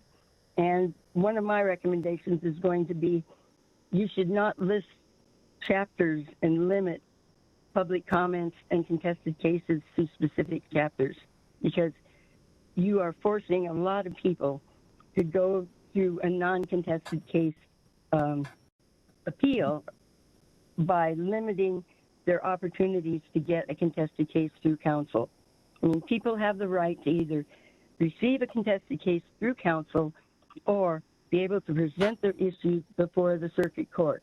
So by minimizing the opportunities to be heard by counsel, you are forcing people to go to circuit court to have that information developed for a Supreme Court appeal. So let's see what else I have here. The information about, making sure that when you say the scope of counsel review, it should say that something to that if there are changes in the site certificate conditions, it should clearly state for changes in the existing site certificate conditions, the facility must comply with all of the laws applicable to the change. So that is not clear in this notice. It still isn't clear. I think that it's fine to give them a bunch of information about other resources and where they can go and all that, but not in the middle of providing information about these public comments and their opportunity to comment. I would put if you're going to include that, I would put a separate section at the very last of this that says, following our resources that may assist you in making your comments. And, maybe as an attachment, I don't know, but not mix it in. There are resources listed in the body of this. There are also resources listed at the end of it. And it's really confusing. The draft proposed order should be attached to every electronic submission of this request to make comment, because people need to have easy, quick access to what is it you're proposing. And so let's see what else I have here. I made a whole bunch of just real specific comments about rewording some of this stuff, which probably aren't appropriate for this particular comment time frame. But I think there are problems with the fact that it's not in plain language. It's not in understandable language to an 8th grade education. And when you use things like DPO, you should state draft proposed order. I mean, at least 2 or 3 times before you use a term like DPO or RFA 2 or those are not going to mean anything to most people who are going to be reading these. So, do you have any questions on the comments to this point? I am going to attempt to make some comments on revisions to Chapter 27. Certainly, one of them would be not limiting contested cases to only 3 divisions out of all of the divisions that FSAC is responsible for, and perhaps having issues not have to raise a significant issue of law or fact, but maybe just raise an issue that is reasonably likely to affect FSAC's determination that the changes are going to affect their decisions on the application. Something along those lines, as opposed to making it so limited. Let's see. After all of that, I would go ahead and include the information on final order and then go into all of these resources that are listed here. Does anyone have any questions? Was I at all clear on what I'm stating here? I really had only taken time to look at this just now because, quite honestly, I've been responding to all these reconsiderations and mandamus motions that I've been dealing with. So, Well, thank you I for beg your your- comments, Ms. Gilbert. Are there any questions from council? Mr. Chair, if I might jump in. So, Ms. Gilbert, we certainly, we have this recorded and all the information that you provided, and yes, definitely was able to track, what your comments were, and we'll have that information. If there's anything else, feel free to submit it to me, in an email, and we'll take a look at that as well. So, this isn't a project, so there's no time limits and there's no kind of issues, but feel free to send that information to me, and I'll certainly pass it on to council members as well if there's anything beyond what you stated. And then certainly if council members have any questions for Ms. Gilbert, please do ask. This is Marcy, Chair Howe, if I may. Yes. Ms. Gilbert, hello. I just wanted to say thanks. I do a lot of writing in my professional jobs, and I do believe you are correct when we think about not just education level, which some people might instantly be offended by that, but that is, when you think about the way newspapers, or I guess we don't read those a ton these days, but just the way communication is written. And I know for myself, I'm constantly having to remember that everyone doesn't use the same language that I do, or that the familiarity. So your comments around making certain that we are spelling out acronyms and things is well suited. So, and also I'm sure you'll go back and add additional comments, but I think I was clear of what you were trying to convey during this time. So thank you. Thank you. Any other comments or questions of Ms. Gilbert from council? Okay, thank you, Ms. Gilbert. Well, Chair Howe. Vice Chair Condon. Sorry, Cindy Condon. Thank you, Ms. Gilbert. Your comments in detail are particularly appreciated because you have been so involved in the process, in multiple parts of the process. And so thank you once again for taking the time and giving us much more detailed information of how you see the notice. So thank you. Welcome. Thanks. Okay, any other comments from council? Okay, so let's see, Nancy, could you check to see if there's anyone else on the webinar or the phones that is interested in commenting? There are no other hands raised at this time. Okay. We'll give it just a little bit here to see if anybody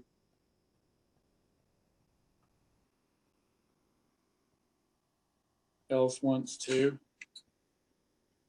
Well, if there's still nobody, then we go to some deliberation and direction back to staff.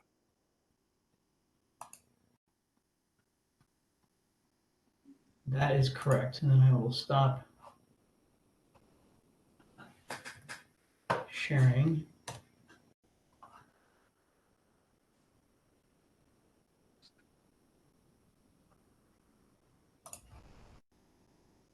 All right, so it looks like I've stopped sharing that since that was the end of my slide. And so really, again, I wanted this to be, the start of a conversation, not the beginning, middle, and end of the conversation with council. There's a lot of detailed information in there, and I think it's worthwhile, taking a look at the notices. We do have legal requirements, so there's certain things that we have to say, and we have to say them in certain ways. So we'll continue to do those as directed by our rules and statutes. But beyond that, like I said, beyond what's legally required, what we put in there and how we put in there, I think we've got some good feedback from Ms. Kreider, from Ms. Gilbert, and then I think it will be helpful to hear, from council either today or again, even in the future, because we have notices that go out frequently. And again, our intent is to make those accessible and, provide an opportunity for people to understand the process and their role in the process. But if they're not achieving, that goal, we want to hear about them and we want to make the necessary changes.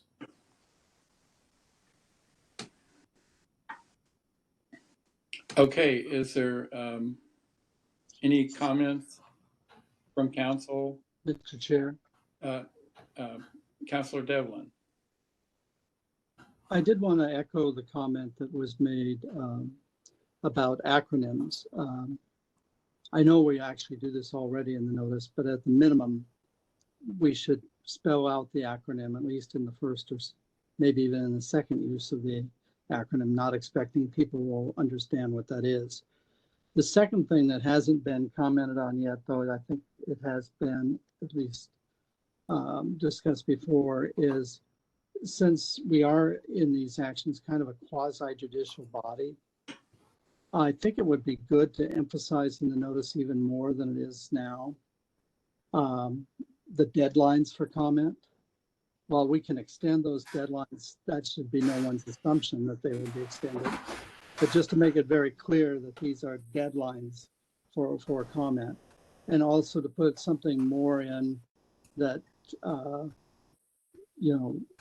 this on the specificity of comments. One of the commentators in the letter received, there was a reference to hyperlinks, and I think those help, and there might be some hyperlinks also on different issues. Is one of them might be even trying to identify to the member of the public what a specific comment is versus just a general comment. The fact that you come in and you say you oppose the facility without saying anything else isn't really going to be very beneficial in understanding a person's concerns. But I think the more we could do to make it clear that this is the time for the public to comment,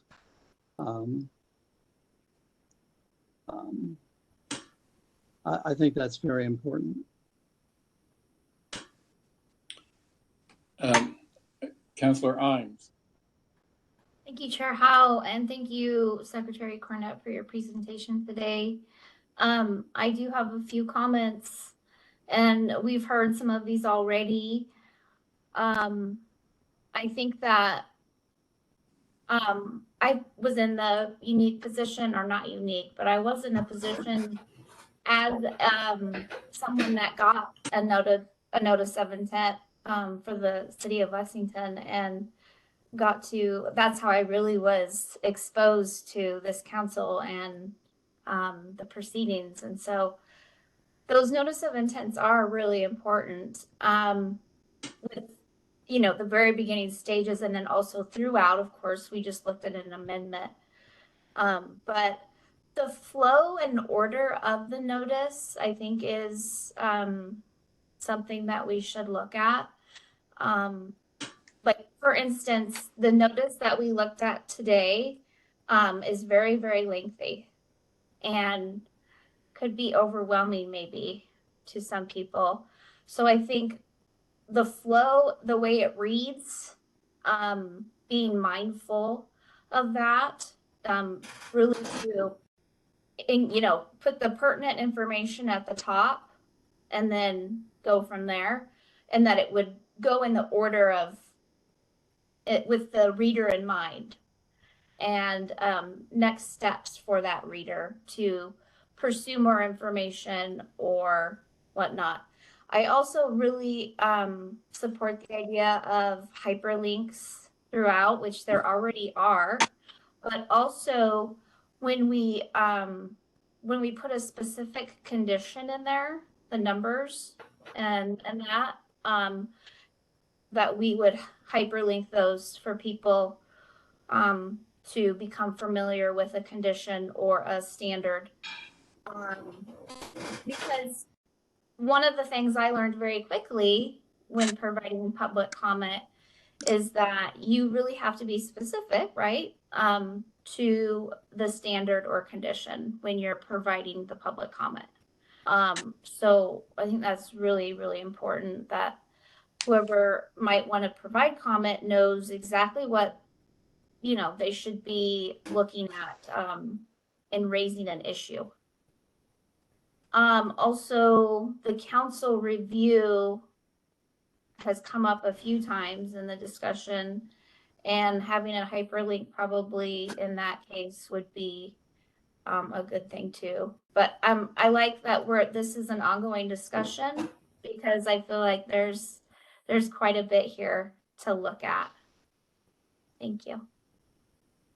Thanks, Councilor Imes. Vice Chair Condon? You're muted, I think. Yes, thank you. Okay. I echo the comments of Councillor Imes, certainly. I know, and we've talked about it with respect to the materials we received for review, that hyperlinks are helpful, and I have found when they are in our material where we hyperlink to the DPO or whatnot straight from what we're reading, it is quite helpful, and so I absolutely believe in that. However, in the notice, I mean, as I was looking at the example notice and reviewing it, I thought, oh my gosh, there are so many examples of hyperlinks that you could do here. That in itself can be overwhelming, and to just be thoughtful about that as well. But I do think hyperlinks to the DPO, certainly the acronyms, those I absolutely agree with. But we need to be judicious, I guess, about, okay, what is needed in there and what should be hyperlinked at this stage. And also, I think people are drawn to matters that affect them sometimes more closely than others in proximity. And I would, in the notice, the description of the facility is separated from its location. You know, we've got the description first, and then the location of the facility in the second column at the end. And I would put those together so people know exactly where that facility is location wise, which they prompt them to read further because it's close to them. So especially people who are just getting into, you know, how does this council work and this process work? So, but thank you. I think it's a great presentation for me just to hear about the notice, what's included, and to look at it in its entirety. So thanks for the presentation and discussion. Okay, good comments. Anyone else? Well, did you get what you're after there, Todd? Yeah, I think that was very helpful. I think both from the the public commenters and council, and so we'll compile all the sort of information, and we'll come back at some point. Like I said, we have notices all the time, so will all of these sort of thoughts and ideas be reflected in the next notice that we do? Probably not, but again, we want to kind of take this information, synthesize it, and again compare what we legally have to do versus what we think is helpful, and and we'll come back to council with some changes to see what your thoughts are on those, whether that's in an actual notice that we did or a proposed kind of template that we're looking at. So but definitely appreciate everybody's thoughtful evaluation in the comments that we received. So in short, yes, that was the kind of information that I was hoping to get. All right. Well, thank you. Good presentation too. Okay, we'll move to the next item, Operations and Policy Analyst Process Improvement Work Program or Work Plan. It's an information item. Amrit Kaur is the Operations and Policy Analyst and will be leading this item. The floor is yours, Amrit.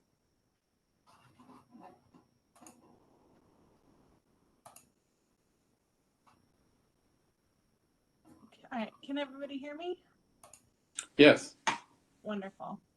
Hi, my name is Amrit. I am the Operations and Policy Analyst for the Siting Division at Odo. For those of you who aren't aware of what that is, my position is really one that focuses on process improvement efforts within the Siting Division. I kind of analyze all of our different processes, our operations, how the kind of the whole piece of applications and amendments, rulemaking, and compliance all work together, and work with the team to slowly improve that over time. In addition to that, I also work as the federal coordinator. So any of the larger federal infrastructure energy projects in the state of Oregon are things that I'm kind of keeping an eye on and doing any coordination necessary there between the state and the federal processes. This presentation is primarily about the work plan that I have in place for 2024-2025, as well as an overview of the interim work plan that took place in February through kind of July of this year. We're going to go through a couple different things. Who our stakeholders are and how we're addressing them, our consultant assessment, and then the proposed tasks for the upcoming year that will primarily focus on the process improvement efforts of myself and the team. The annual work plan, the reason we have them is it's really to look at our current process improvement activities, report to the council on what has been happening or from those activities that we identify that we like to work on, what actually was accomplished and how, and then to identify what we'll be working on in the future. It also provides kind of a historical record of the process improvement efforts over time. The tasks in this work plan were designed with a couple different things in mind. One of the primary ones is to stay in line with Odo's Oregon Department of Energy's strategic plan, which, as you can see, is kind of listed out here. Each of these goes into a fuller, if you get online, you can see like a fuller explanation of what those imperatives really kind of tie into for Oregon Department of Energy. And in designing the plans, we always make sure that we are in line, staying in line with Oregon Department of Energy's strategic plan. As many of you know, somebody else held this position before me and kind of left in the middle of the fiscal year. So this year we decided to do an interim plan in order to help us get back into the fiscal year, which is July through June. So we did an interim plan from February through July 2024 that really allowed us to move back into the fiscal year. So the upcoming plan will be from August 2024 through July 2025. The areas of focus of the interim plan were intended to be compliance, finance, increasing transparency, and supporting rulemaking. As you will see as we get into kind of the progress update of those, some of those were accomplished and some of those I was a little bit aspirational in how much I could accomplish in just a few months. So the primary area that I really ended up in was compliance. As you all have heard in several different past meetings this year, compliance is a very big piece of pie to chew. There's quite a lot going on there, and there's really several different areas within compliance, almost kind of their own mini departments of, pre-construction, construction, and then operations. And currently we don't have any facilities in retirement, or we don't yet have any facilities fully in retirement. But that is also another component of the compliance kind of program. So what I was really working on was conducting an assessment of compliance and really trying to dive in and understand the different compliance processes. I spent a lot of time supporting the compliance team in the annual reporting process, which comes about as a yearly thing that operational sites have to submit by April 30th, typically, a report from the previous year of what activities they were conducting, if anything changed, if they were out of compliance with anything. There's a number of conditions that they're reporting on for operations that then the compliance team has to assess and respond to. For 30 sites times, each one has at least 15 to 20 conditions typically at a minimum. You can imagine that's quite a number of conditions to really be assessing and a lot of information to kind of go through. So it's really supporting the team on that and then prepping for the inspection cycle, which started right around the same time that those reports came in. So most of my time really was focused on compliance, which does allow me to kind of really take the information I found from there to help put that into the upcoming work plan and help refocus or redesign a little bit of how we are getting those reports in from the different sites and make that process a little bit more efficient where we can. Another area was the financial program or fiscal programs within siting division. Unfortunately, I wasn't able to get to as much of that as I was hoping to. So a lot of the pieces of the kind of analyzing the various pieces that go into the financials of the siting division and how the fiscal analyst works have been added into the upcoming work plan. I did get started on some of the data mining that we were hoping for, but again, it was primarily focused in compliance. Some of the other pieces that I was looking at in addition was the contested case comment portal. We have our public comment portal, which many of you have used and are familiar with. It's our goal to also stand up a contested case version of that to help streamline the contested case process a little bit, or requesting to be involved in a contested case. Unfortunately, we've run into a couple tech issues, so I'm working with IT on those now and kind of working through those bugs. But again, that's another task that was started, but the continuation of that has been added to the 2024-2025 work plan. And then our cassette tapes. Some of you might remember that Todd has about 12 boxes of cassette tapes that are recordings of past FSEC meetings that we're trying to turn into digital recordings, so that we can have a fuller public record of all of the FSEC meetings that have taken place. It's definitely quite a project, but we have figured out an in-house way to process all of those. So I'm working on an SOP on how to transfer those tapes to the digital files that we would need, and handing that off to an in-house, another Odo staff member who's going to assist with that process. And then in general, I spent a lot of time just continuing to onboard to the siting division. As you're all aware, the FSEC kind of siting process as a whole is very complex. And so as somebody very new to this kind of sector of work, there's quite a bit to get onboarded onto and really wrap my head around. So I spent most of the last couple months just continuing to onboard into the siting division and the various processes and policies within that. Any questions before we move on? Okay. Our previous plan, really, the interim plan really focused on just a couple of stakeholders. It's really important to the siting division as a whole that we try and improve the siting process slowly over time for as many people as possible. And so as we identified in the last one, there was only a handful of people that were really focused on because it was such a short plan. In the upcoming year, we really made sure to design the plan not only to be in line with Odo's strategic plan, but also to ensure that we're really addressing a handful of different stakeholders, and that the work that we do in this next year slowly improves across the board for everybody, that the siting process.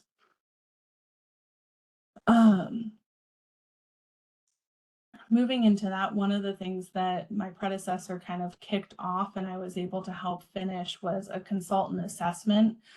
In 2022, a company named Marina was contracted to conduct an assessment of the application amendment processes. They finalized their assessment late in 2023 and issued their recommendations of what they saw for the application amendment process, where we could really incorporate certain aspects of improvement.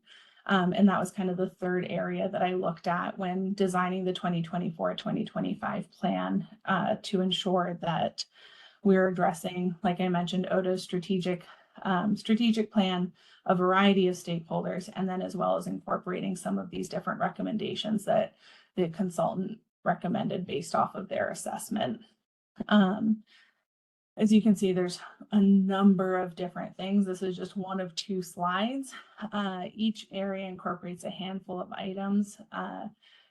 Looking at all of the different ones between this slide and the next slide that I'll get to in a second, I really tried to kind of assess which ones were the most appropriate to start with to help then build off, so that each year we're addressing more and more of those recommendations. But what is the foundational building block recommendations? And that's really the ones that were worked into the upcoming plan.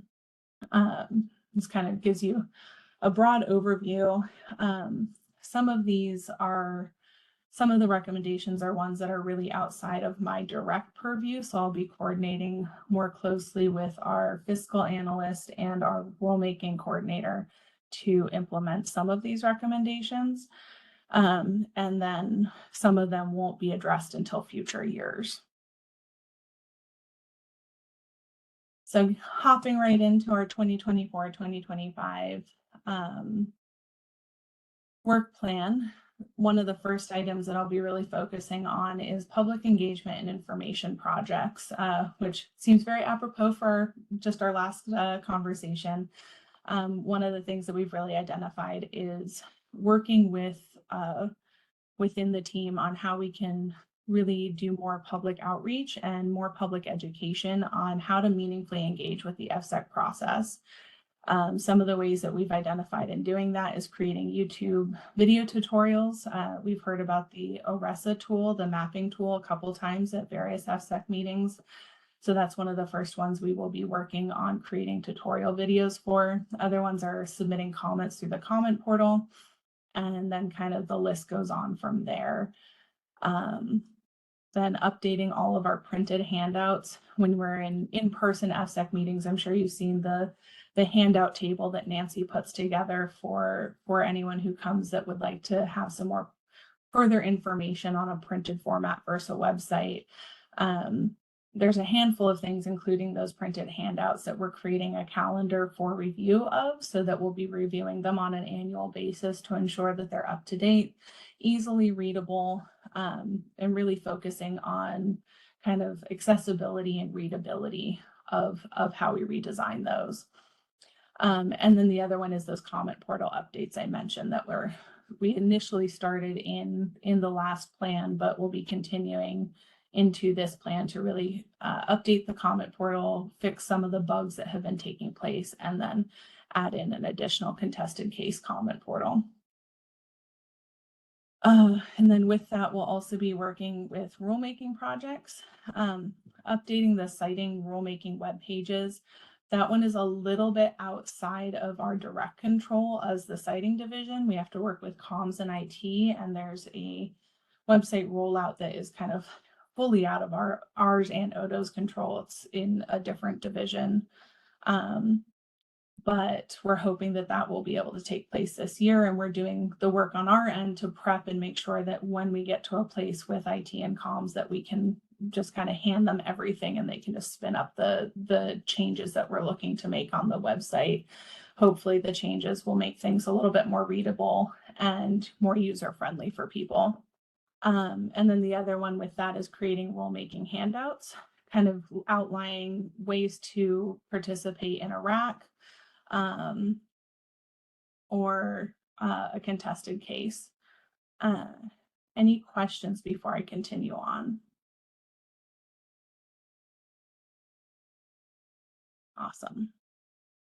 And then, like I mentioned, I spent a lot of time in compliance in the last couple months, and I'm excited about some of the ways we've identified abilities to help make that process a little bit smoother for both the compliance team and the certificate holders, allowing us to kind of really tighten up how that process has been working, particularly around the annual reporting processes and the inspection processes.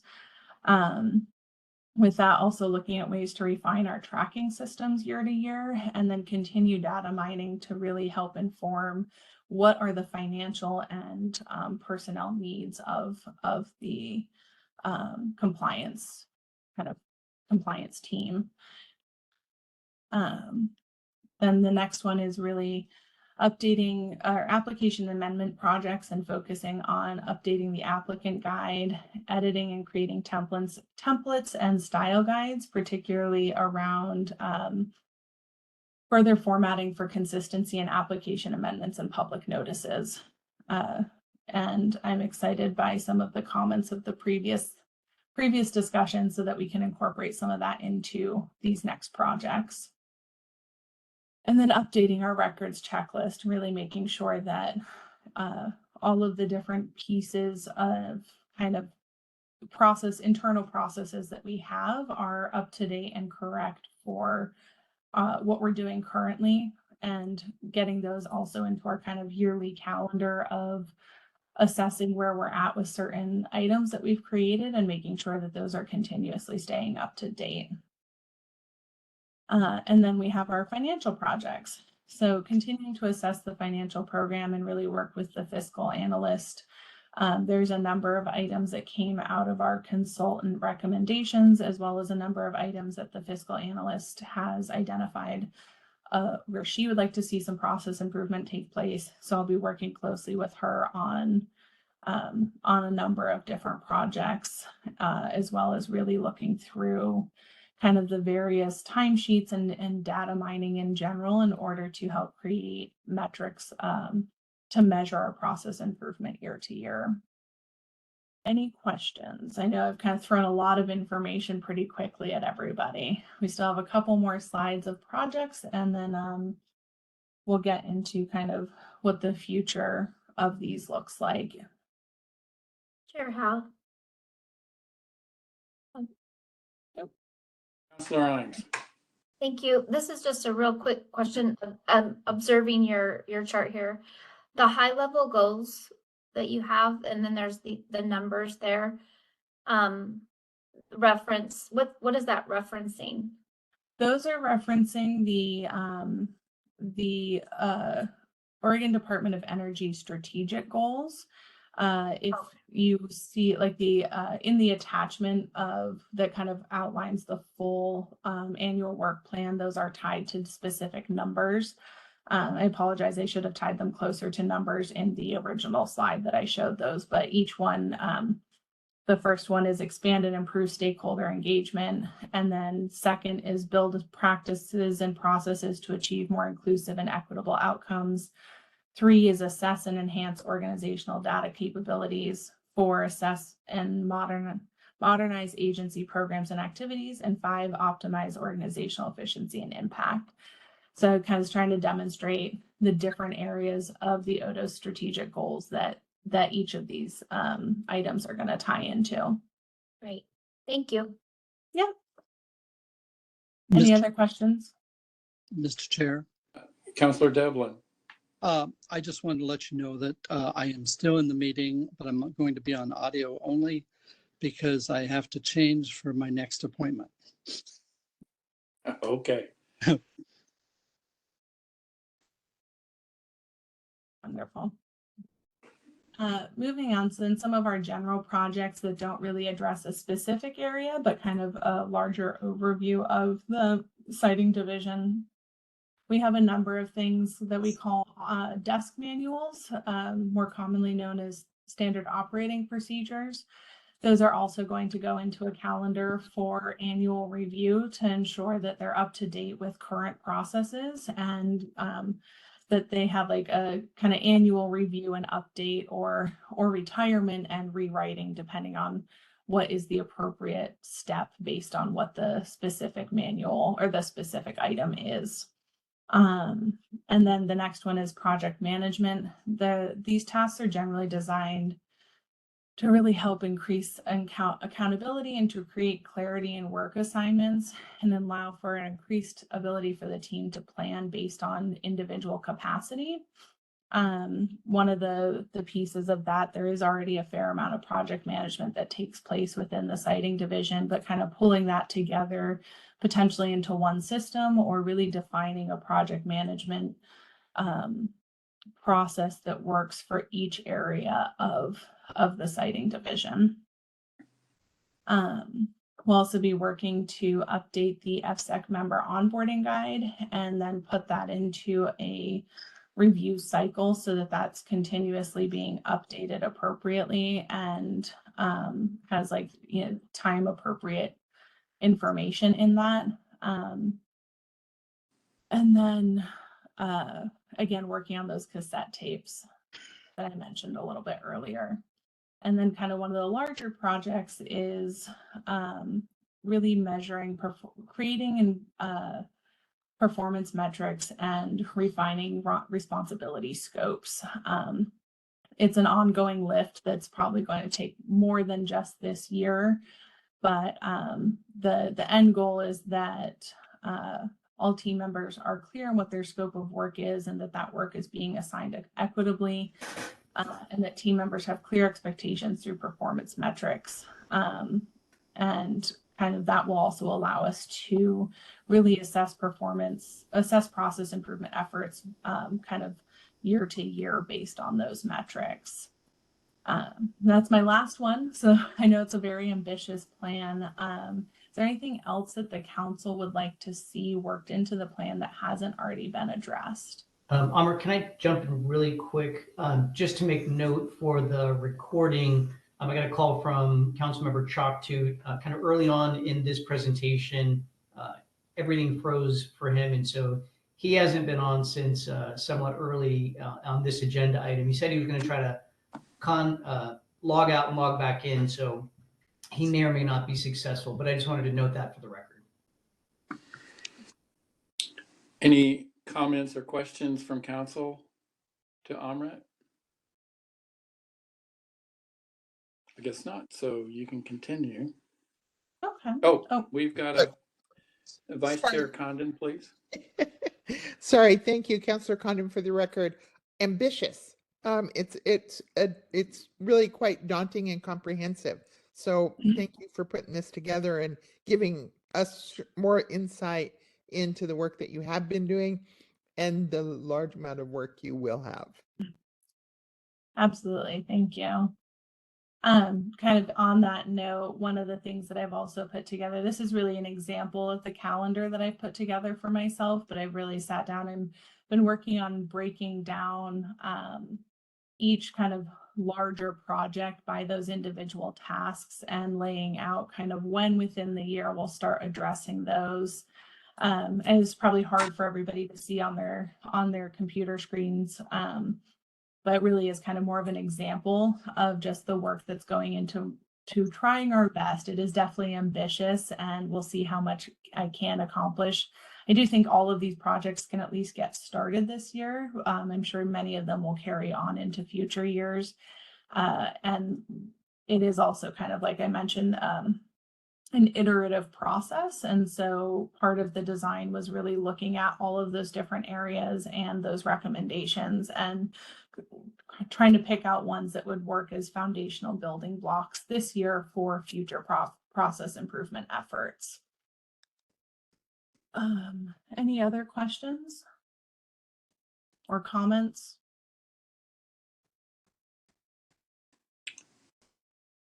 Doesn't look like it. Wonderful. Well, I appreciate everybody's time and listening to all of the different things that's going on in process improvement in the siting division. I know it's quite a bit, so if any questions do come up, please feel free to reach out. I look forward to being back here next year reporting how much of this actually gets done. Yeah. I'm very excited about it, though. Yeah. Thank you very much, Amrit. That was a good presentation. Thank Thank you. you. Okay, are there any other items for the good of the order?